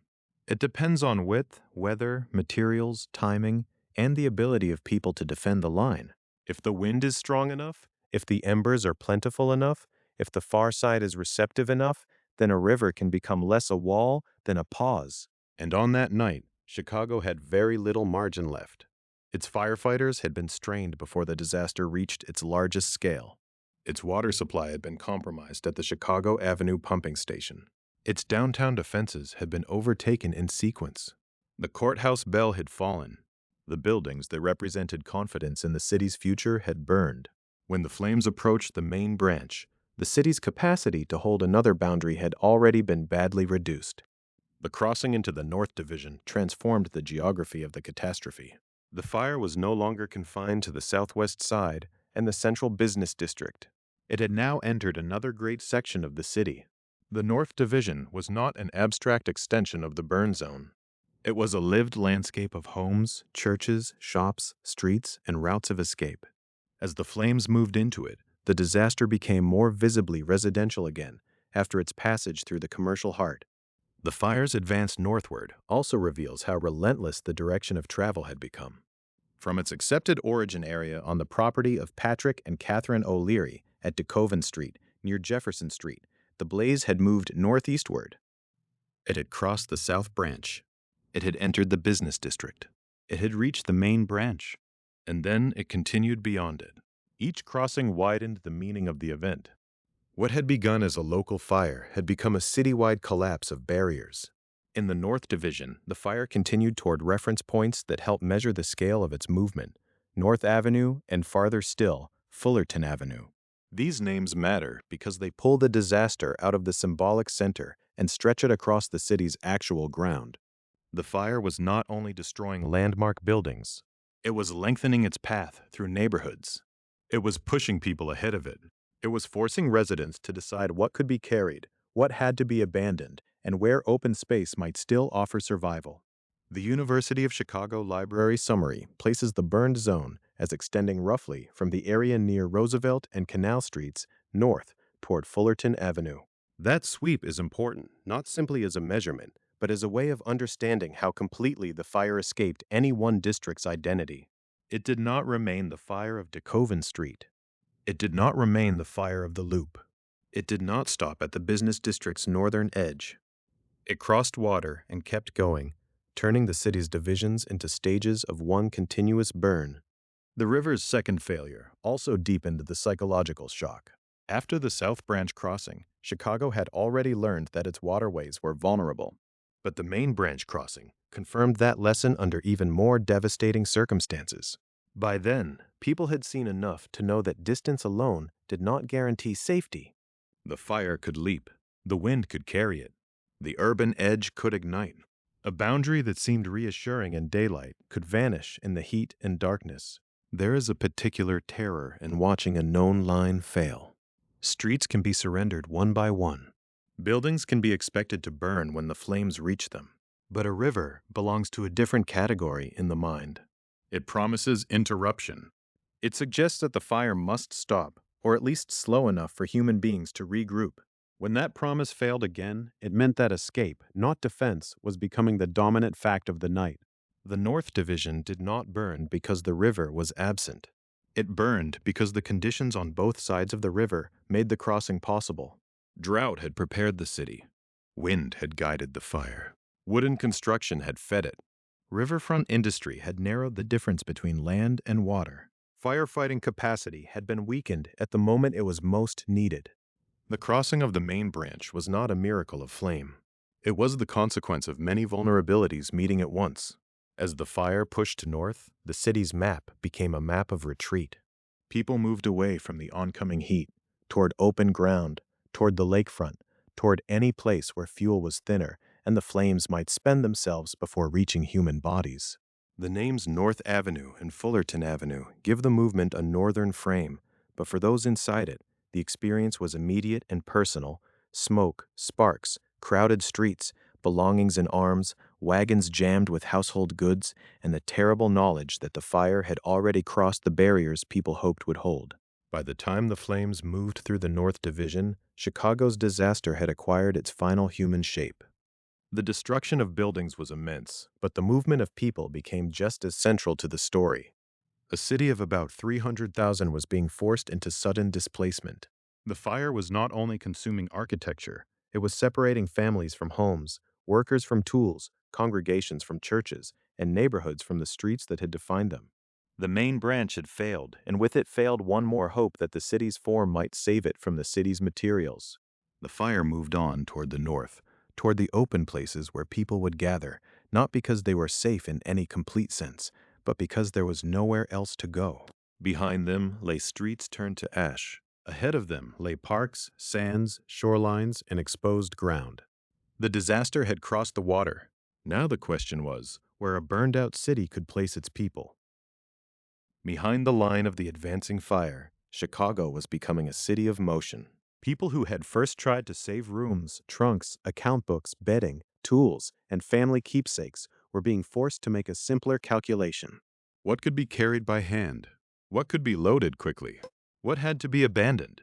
As the flames moved through the North Division and pressed toward the open ground beyond the densest streets, escape itself became a form of geography. The city had already learned that its usual boundaries could not be trusted. The South Branch of the Chicago River had not held. The main branch had not held. Streets that should have allowed orderly movement became corridors of heat, smoke, panic, and obstruction. Bridges, docks, sidewalks, and nearby buildings belonged to the same wooden world that had fed the fire from the beginning. The map of safety was being redrawn hour by hour, not according to property lines or ward boundaries, but according to where there was space, where there was less fuel, and where the wind had not yet carried the fire. For thousands of residents, that meant moving toward the open. Lincoln Park became one of the places where the burned out gathered.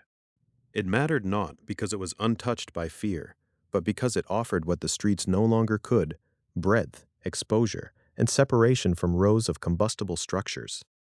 In a city where so much had been built close together, open land had a new value. A park was no longer only a civic amenity.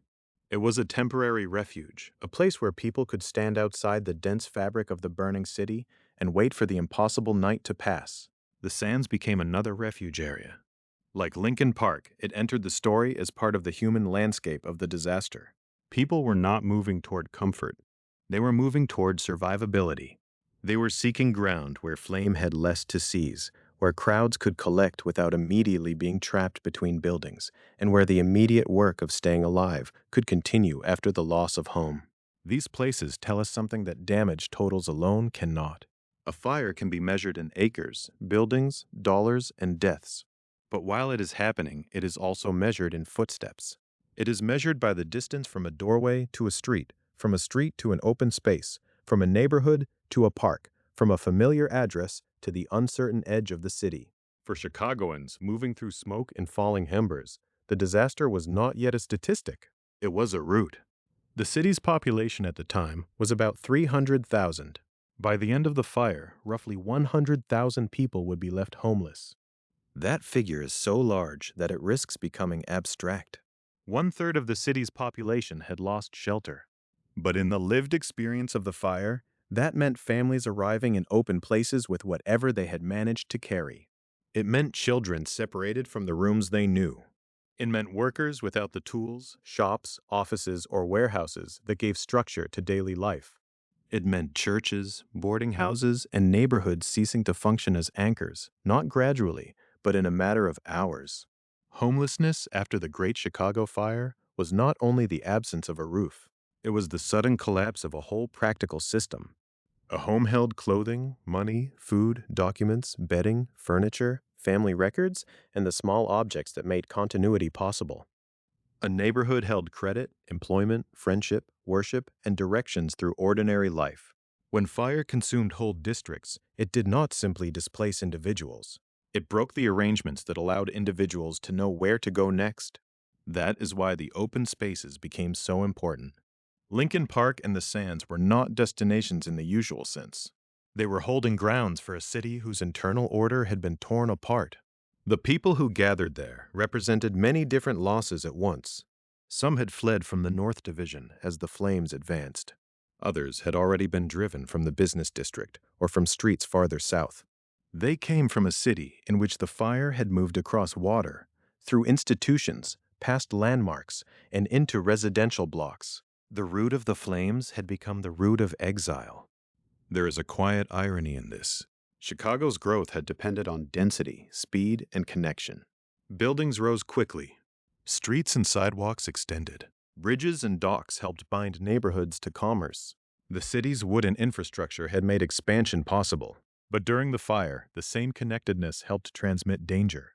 The very materials and arrangements that had allowed Chicago to function as a modern, energetic city became part of the threat. Safety was found not in the most developed places, but in the least built ones. In the open, people could see the scale of what was happening in a different way. From streets, the fire was immediate. A wall, a corner, a roofline, a shower of sparks, a door that had to be left behind. From refuge ground, it became a vast urban event.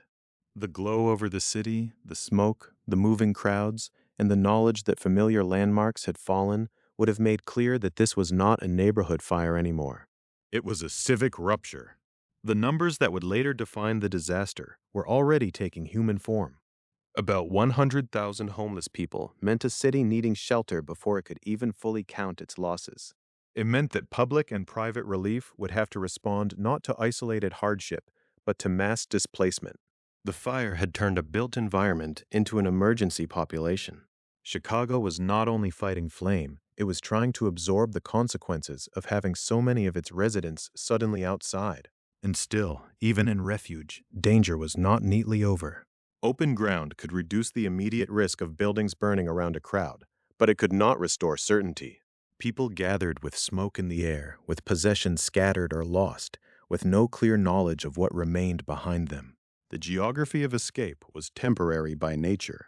A park, a sandy tract, a shoreline, an exposed field could keep people alive for the moment. It could not answer the next question. Where would they sleep, work, worship, cook, and rebuild? This was the human shadow cast by the fire's physical path. The flames had moved from DeKoven Street, through the South Branch, through the business district, across the main branch, and into the North Division. People moved in response, outward and away, toward whatever space could hold them. The city's destruction and the city's displacement were inseparable. Every burned block added to the crowd. Every collapsed street front pushed more people toward the margins of the fire. By the time the disaster was ending, Chicago's open places had become evidence of the scale of loss. They held the living proof that the fire had not merely damaged property. It had unmade shelter for a population larger than many cities. A city of about 300,000 had seen roughly one-third of its people thrown into homelessness. That reality gives the acreage and building counts their human weight. To understand what the fire consumed, we have to carry those people with us into the measurement. The burned district was not an empty shape on a map. It was a place of houses, shops, churches, hotels, offices, streets, sidewalks, bridges, and daily routes. When the final boundaries of destruction were drawn, they would describe land and structures. But within those boundaries were the homes from which people had fled into Lincoln Park, the Sands, and every other open place that could briefly receive them. The next reckoning would be numerical, but it would rest on this human fact. Before Chicago could total its losses, its people had already felt them underfoot. The numbers came after the flight. Only when the flames had passed, when families had stopped moving long enough to look back, could Chicago begin to measure what had happened to it. Before that, the disaster was counted in footsteps and smoke, in the weight of children carried through the night, in the last glance at a doorway that would not be there by morning. But afterward, the city had to turn grief into boundaries. It had to draw the burn district. It had to count buildings. It had to estimate property that had existed as houses, shops, hotels, churches, offices, docks, and rooms, and that now existed as ruins. The scale was difficult to hold in the mind. The burned district covered roughly 2,124 acres, according to the National Weather Service measurement.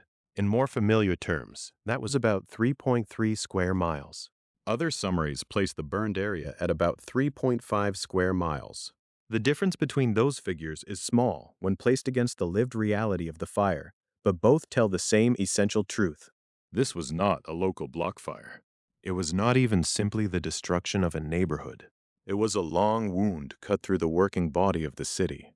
The burn zone stretched across a path that helps explain why the loss felt so total. The fire began near DeKoven and Jefferson Streets on the southwest side, about 1.5 miles southwest of downtown. From there, it moved northeastward, crossed the South Branch of the Chicago River, entered the Central Business District, crossed the Main Branch, and pushed into the North Division. The University of Chicago Library Summary describes the burned area as extending roughly from the area near Roosevelt and Canal Streets north toward Fullerton Avenue.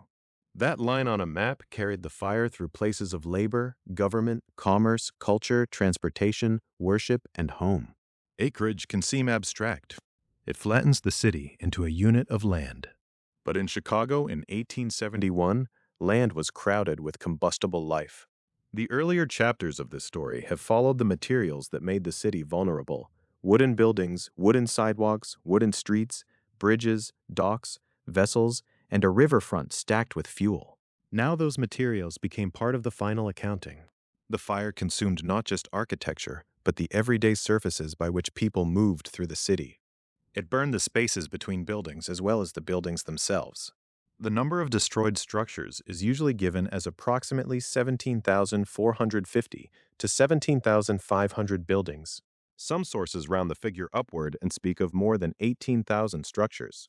Even at the lower end, the count is staggering. It means that the fire did not merely strike a few prominent landmarks whose names survived in memory. It erased thousands upon thousands of ordinary structures whose individual stories are harder to recover. Some of those buildings had already appeared in the fire's path as symbols. The courthouse had stood at the center of civic life, its tower and bell marking authority, warning, and order. The Chicago Tribune offices represented the confidence of a city that believed its important institutions could withstand danger. The Crosby Opera House held the cultural ambition of a rapidly growing metropolis.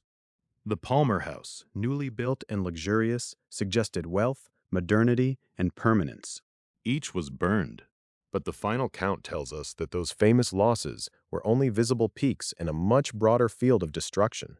For every landmark remembered by name, there were rows of houses, shops, stables, sheds, offices, and small businesses.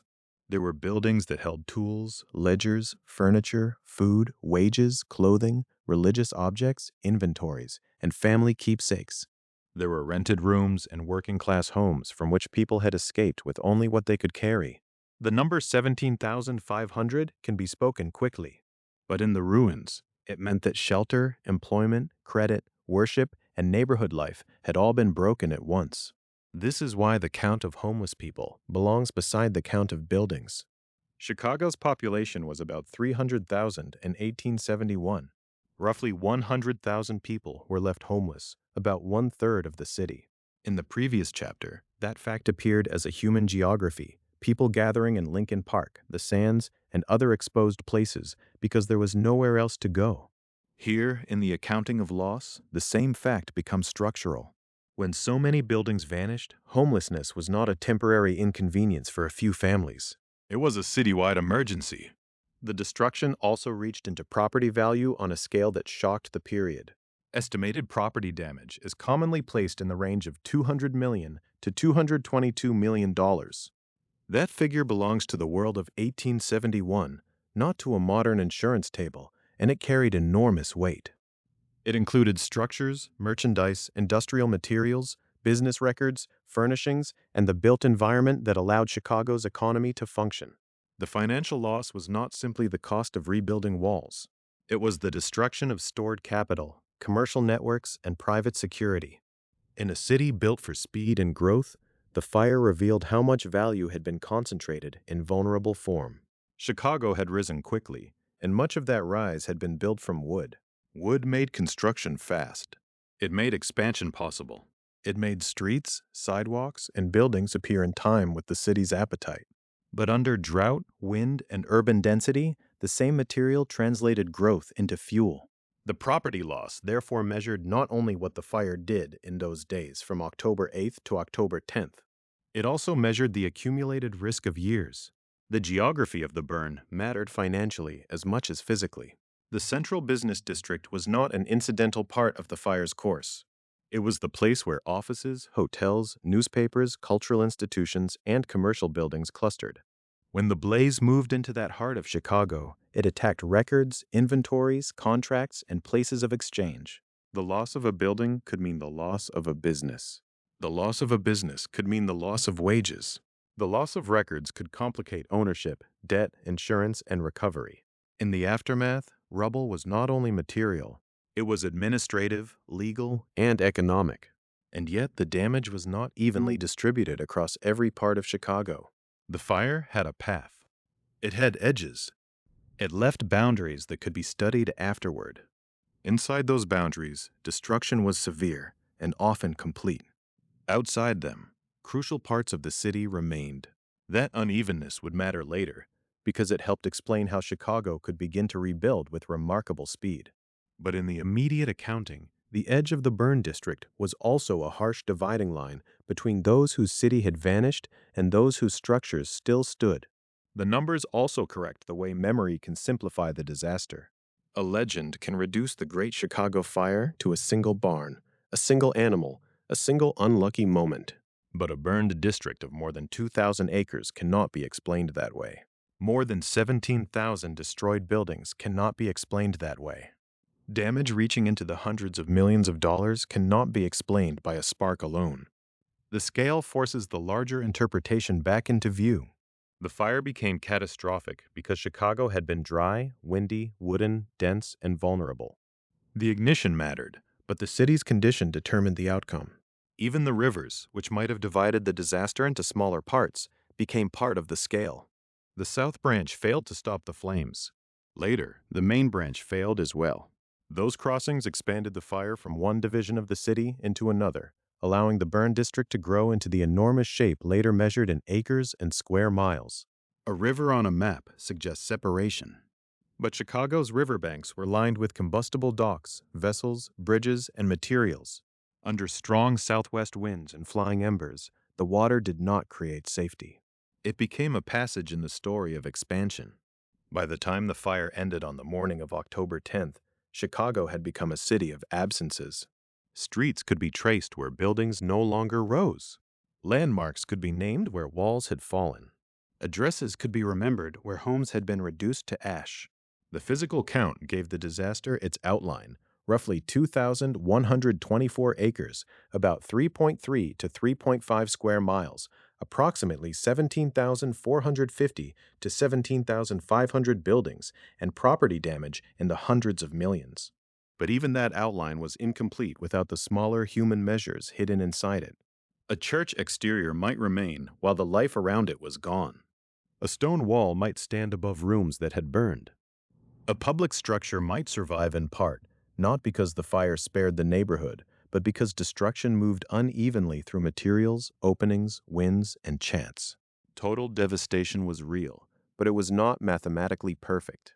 Inside the burn zone, there were exceptions. They would become landmarks of survival, not because they made the catastrophe less severe, but because they showed how irregularly a furnace can pass through a city. Inside that immense outline of loss, survival could look almost impossible to explain. The burned district had been measured in acres and square miles, in thousands of buildings, in damage that reached into the hundreds of millions. But the fire had not behaved like a clean line drawn across a map. It had behaved like weather, like force, like a moving furnace shaped by wind, fuel, openings, and obstruction. It consumed blocks and left fragments.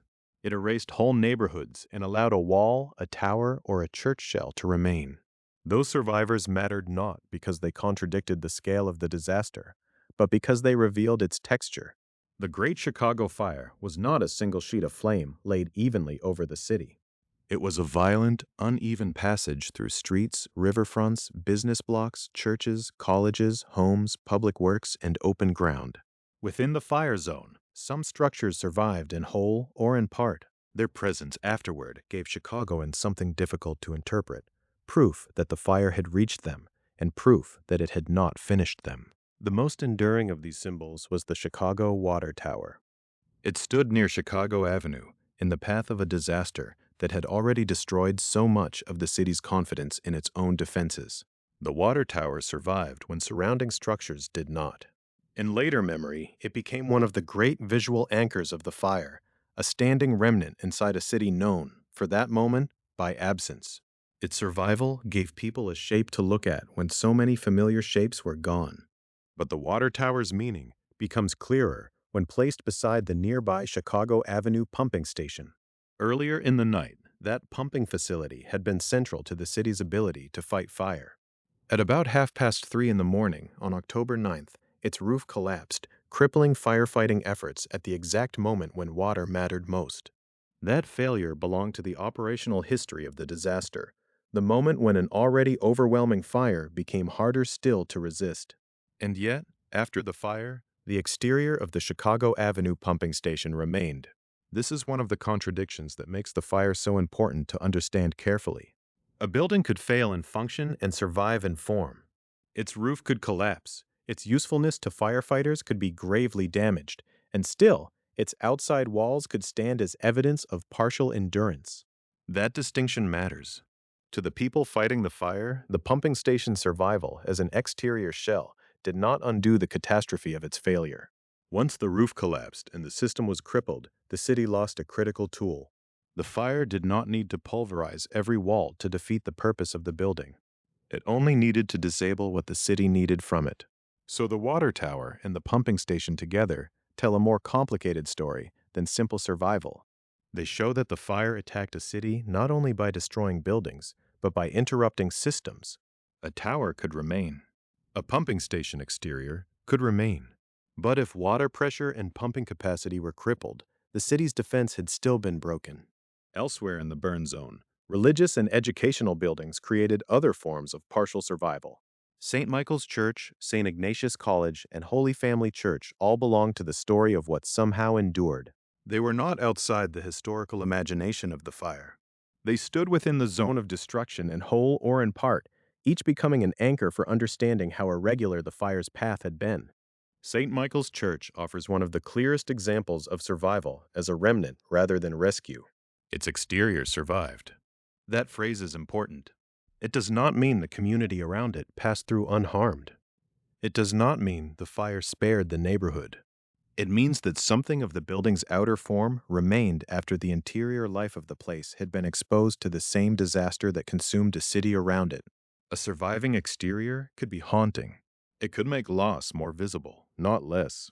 Empty walls could mark where people had once gathered, prayed, passed through doorways, heard bells or voices, and moved in the rhythm of ordinary urban life. After the fire, those walls no longer stood in the same city. They stood amid absence. St. Ignatius College and Holy Family Church also survived within the fire zone, giving the west side and surrounding areas points of continuity at a time when continuity had become rare. In the aftermath of a disaster so often described by total numbers, places like these remind us that the burn zone contained institutions, not just structures. A college was not merely masonry or wood. A church was not merely walls and roof. These were places where communities organized meaning, education, worship, memory, and routine. Their survival did not mean the fire had been gentle. It meant the fire's destruction had been selective in the most unsettling way. Wind-driven flames could take one structure and leave another standing close enough to seem miraculous. Burning brands could ignite roofs, docks, bridges, or buildings in one place, while some heavier or less exposed elements survived nearby. The city's materials mattered. Openings mattered. The direction of the southwest wind mattered. The nearness of fuel mattered. But even when all those conditions are considered, the aftermath still looked irregular to those who walked through it. This unevenness is part of why survivors became so powerful in public memory. A completely flattened landscape can be difficult to comprehend because it offers few points of reference. But a standing tower, a pumping station wall, a church exterior, a surviving college, or a church that remained when so much else had burned gave people a way to measure what had happened. The mind could compare what stood with what was gone. The Chicago Water Tower, in particular, became a kind of witness. Not a witness in the human sense, but in the physical one, a structure that had occupied the same night, the same wind, the same burning city, and still remained. Its survival allowed later generations to point to something and say, "The fire passed here." It did not make the fire smaller. It made the fire more imaginable. The same is true of the pumping station exterior. Its remains pointed backward to one of the fire's most consequential moments, when the collapse of the roof helped cripple the city's firefighting capacity. To stand before what survived was to confront both endurance and failure. The walls had remained. The system had not. In a disaster shaped by wooden buildings, wooden sidewalks, wooden bridges, riverfront fuel, dry weather, and strong southwest winds, survival could never be read simply as strength. Some buildings survived because of material differences. Some survived because the fire's most intense movement passed differently around them. Some survived in part, leaving only the outer evidence of what had been. Some were close to destruction and remained by a narrow margin that later observers could describe, but never fully reduced to one cause. That is what the survivors teach. The Great Chicago Fire was not an orderly eraser. It was a moving urban event, responding to fuel, wind, density, and chance. It could leap water, overwhelm business blocks, destroy civic monuments, leave families homeless, and still permit isolated structures to remain. Its path was continuous in direction, but uneven in effect. For Chicagoans after October 10, 1871, these surviving places carried a strange burden. They were not simply monuments of hope. They were surrounded by evidence of loss. They stood in a city where about 100,000 people had been left homeless, where thousands of structures had vanished, where a population of about 300,000 had been forced to confront how quickly an urban world could be unmade. And yet, survival mattered. A wall that remained could guide memory. A tower that stood could orient the eye. A church or college that endured could help a community imagine return. These structures gave the ruined city fixed points in a landscape that had been stripped of its old markers. The story was now beginning to shift. The question was no longer only what had burned, or even what had survived inside the burned district. It was whether enough of Chicago's larger life remained outside the flames to make recovery possible. The fire had devastated the heart of the city, but it had not consumed every engine of its economy, every route of labor, or every source of material strength. Beyond the burn zone, crucial pieces of Chicago still stood, and from those surviving edges, the city would begin to test whether ruin could become reconstruction. Beyond the burned district, Chicago still had edges that mattered. The fire had torn through the center of the city, erased streets of homes and offices, destroyed landmarks, and left roughly 100,000 people without shelter. It had consumed the spaces where Chicago saw itself most clearly: the business district, civic buildings, hotels, churches, shops, and newspaper offices. But a city is not only its most visible core.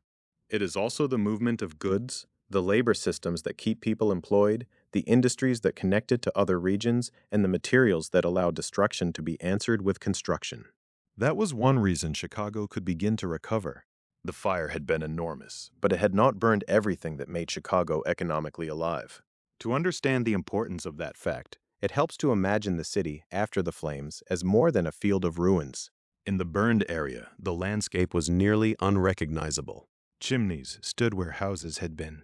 Stone shells marked the remains of buildings once thought secure. Streets had lost their familiar edges. Families searched for what could be salvaged, while officials and residents tried to understand the scale of a disaster that had covered roughly 2,124 acres, or about 3.3 to 3.5 square miles. But outside that outline, major parts of Chicago's working life continued to exist. The Union stockyards, one of the city's most important economic engines, were outside the main burn zone. So were key lumber yards. These were not minor survivals. They were part of the reason the catastrophe, for all its vastness, did not become the permanent economic collapse of Chicago. The Union stockyards represented more than a single place of business. They were tied to Chicago's role as a national center of meatpacking, transport, and trade.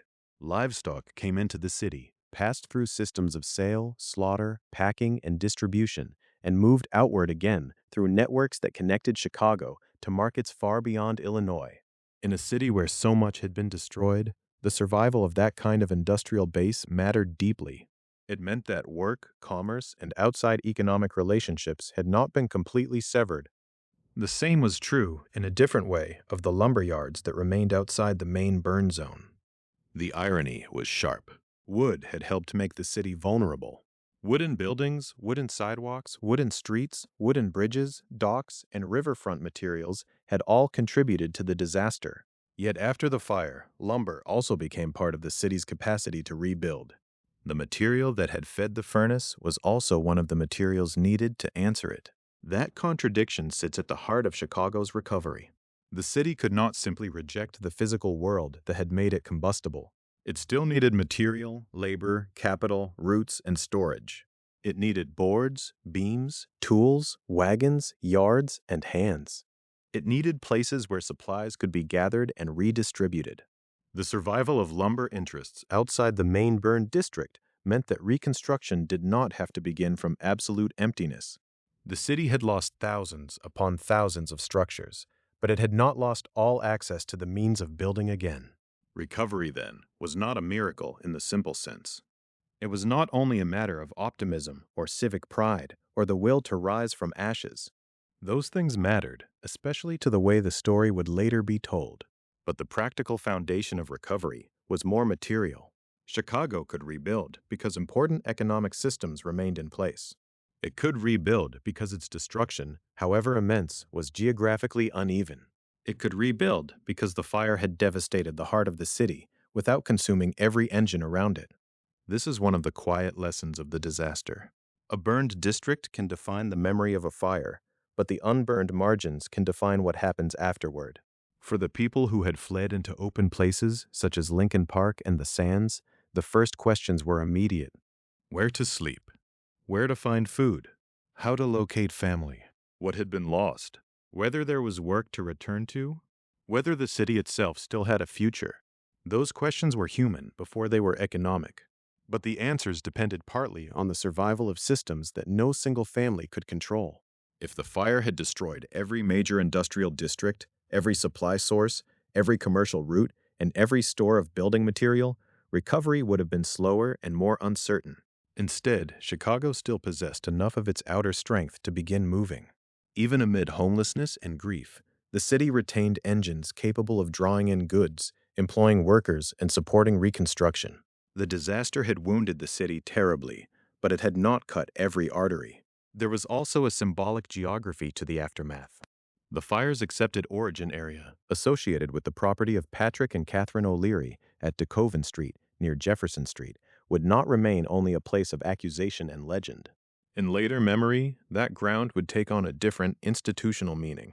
The modern Chicago Fire Department Training Academy now stands at the historic origin site, associated with the modern address of 558 West DeKoven Street. That fact is more than a footnote. It gives the story a strange kind of circle. A place remembered for ignition became a place devoted to preparation. A site tied to one of the most destructive urban fires in American history became part of the training landscape for the people charged with preventing, understanding, and fighting fire.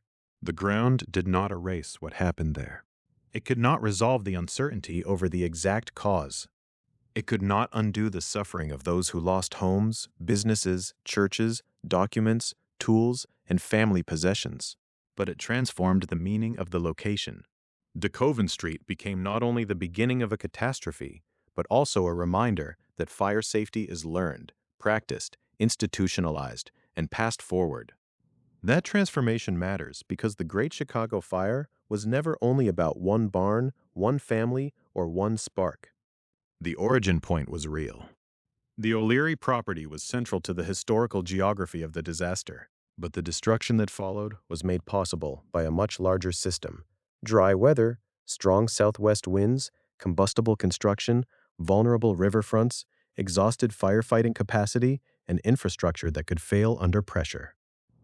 A training academy on the origin site quietly points toward that larger truth. Fire is not only an event. It is a discipline, a risk, a science, a civic responsibility. In the days after the fire, Chicago faced the work of becoming a city again. That meant clearing debris, sheltering the homeless, restoring trade, rebuilding streets, and reestablishing the ordinary patterns that disaster had interrupted. It also meant deciding what lessons to take from a city that had burned so violently. Every surviving institution and industry became part of that question. The stockyards and lumberyards could help power rebuilding, but rebuilding also forced Chicago to confront what kind of city it had been before the flames. The temptation after any disaster is to divide the story into before and after. Before, the city was vulnerable. After, the city was wiser. But the truth is usually less clean. The same Chicago that could rebuild quickly was the Chicago that had grown quickly. The same economic energy that helped it recover had helped create a dense, combustible, fast-expanding urban world. Its strength and its danger had been connected. That is why the recovery should not be treated as a simple, triumphal ending. It was extraordinary that Chicago could begin again after losing so much. It was significant that major economic engines outside the main burn zone remained intact.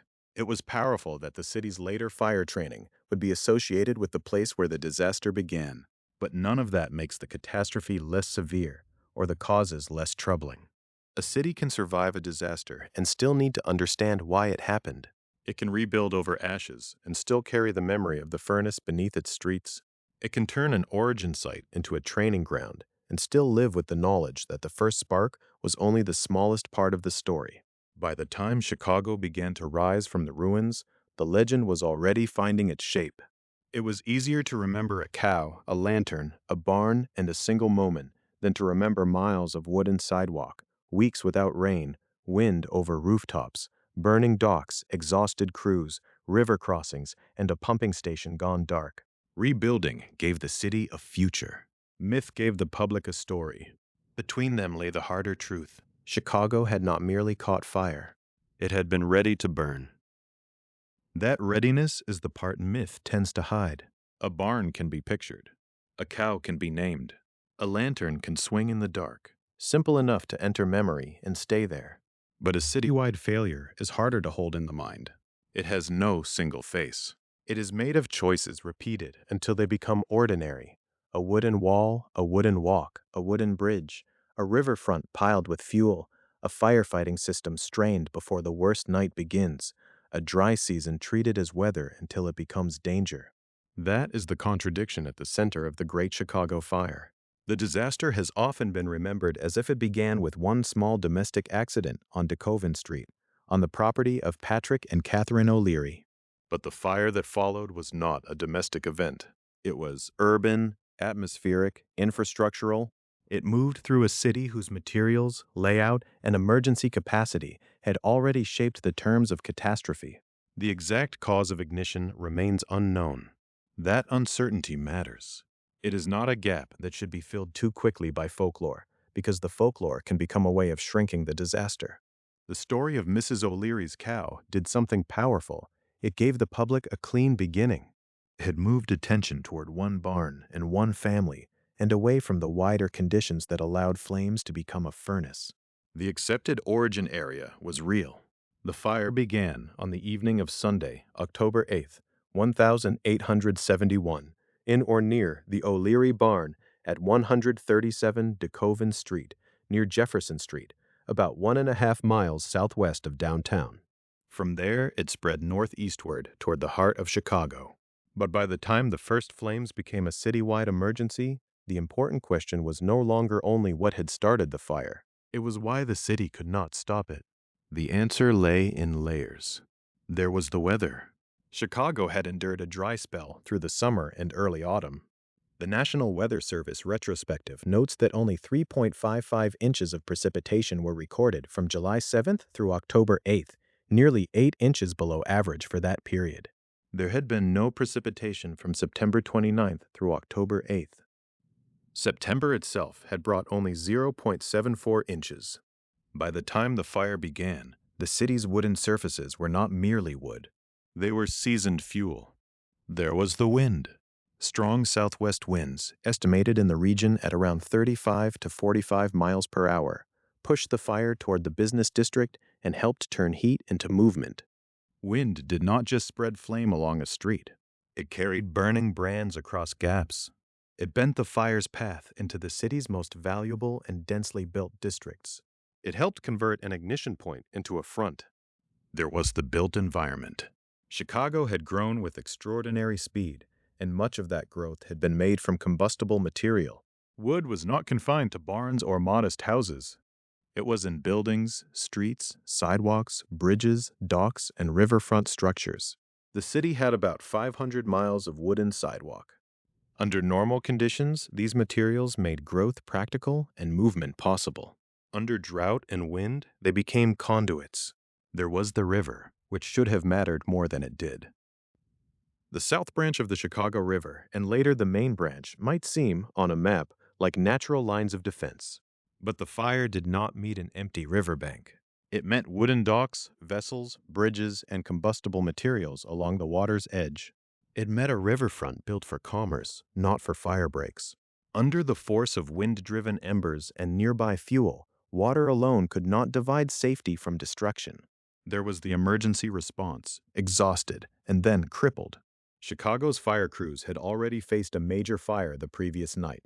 They entered the greater disaster with depleted strength. Then, at about 3:30 in the morning on October 9th, the roof collapsed on the Chicago Avenue pumping station. In a fire of this size, water was not merely helpful. It was the central tool of resistance. When the pumping capacity failed, the city lost one of the few systems that could have slowed the furnace. And there was civic confidence, which the fire stripped away, building by building. The courthouse tower burned. Its bell fell through the collapsing structure. Prisoners were released from the basement jail before the building was destroyed. The Chicago Tribune offices, the Crosby Opera House, the Palmer House, and other landmarks of permanence and ambition were overtaken. The fire did not respect the difference between ordinary structures and symbolic ones. Importance was not a fireproof material. By the time rain and changing weather helped bring the disaster to an end on the morning of Tuesday, October 10th, Chicago had been transformed. Roughly 2,124 acres had burned, about 3.3 square miles, with some accounts giving about 3.5 square miles. Approximately 17,450 to 17,500 buildings had been destroyed. About 300 people died, though exact counts remain uncertain. Roughly 100,000 people, about 1/3 of the city's population, were left homeless. Those numbers are large enough to become abstract. But the deeper lesson is not only scale, it is sequence. The Great Chicago Fire became great before the city saw the first flame. It became possible in the dry weeks beforehand, in the city's material choices, in the crowded riverfront, in the assumption that growth could keep outrunning risk. The disaster began in one place, but vulnerability had been distributed everywhere. Chicago was not alone in that terrible October. Across the upper Midwest, the same broad conditions helped produce other major fires.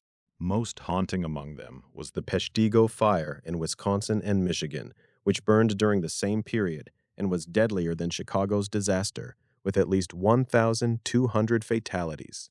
In memory, Chicago became the emblem, partly because it was a great and rising city, partly because its ruins were photographed, described, rebuilt, and folded into a story of urban rebirth. But Peshtigo reminds us that the weather and fuels of early October 1871 did not belong to one city. A wider region was primed for catastrophe. Placing Chicago beside Peshtigo does not diminish Chicago's suffering. It clarifies it. The Great Chicago Fire was not a freak event sealed inside a single barn legend. It was part of a larger fire moment in the upper Midwest when drought, wind, settlement patterns, and combustible landscapes aligned with devastating results. The difference was that in Chicago, those forces entered a dense urban system of homes, offices, docks, sidewalks, bridges, and public institutions. The countryside burned. The city became a furnace. That is why the myth remains so revealing. Myths often survive because they simplify fear. They give disaster a door, a person, an animal, a gesture. They make catastrophe feel accidental in a narrow way. But the harder memory asks more of us. It asks us to see how risk accumulates quietly, how ordinary materials become dangerous under the right conditions, how infrastructure can fail at the very moment it is most needed, and how cities may become vulnerable long before anyone smells smoke. Chicago rebuilt with extraordinary speed. The Union stockyards and lumber yards stood outside the main burn zone and helped preserve economic strength. The city's future did not end in the ashes. The origin site itself would later be associated with the Chicago Fire Department Training Academy, a place where the memory of ignition was transformed into preparation. That is one of the more fitting continuities in the story. The ground linked to the beginning of the fire became ground devoted to learning how to fight one. But rebuilding is not the same as forgetting. The lesson under the rebuilt streets is quieter and more durable than the legend. A spark matters. A barn matters. A mistaken alarm, a dry board, a gust of wind, a roof collapse, a riverbank packed with fuel. Each detail matters. Yet no single detail can carry the whole burden of explanation. The Great Chicago Fire endures because it is both specific and universal. It belongs to DeKoven Street, to the South Branch, to the courthouse bell, to the pumping station, to Lincoln Park and the Sands, to the names of churches and hotels and offices that stood in the path of flame. But it also belongs to a broader truth about cities. Disaster is rarely born in the moment it becomes visible. Long before the night sky turns orange, vulnerability is being built, stored, ignored, and normalized. Then, under drought and wind, under pressure and delay, the city discovers what it has become. Chicago did not merely burn because fire arrived. It burned because, for one terrible night and the morning after, the city and the weather were ready for each other.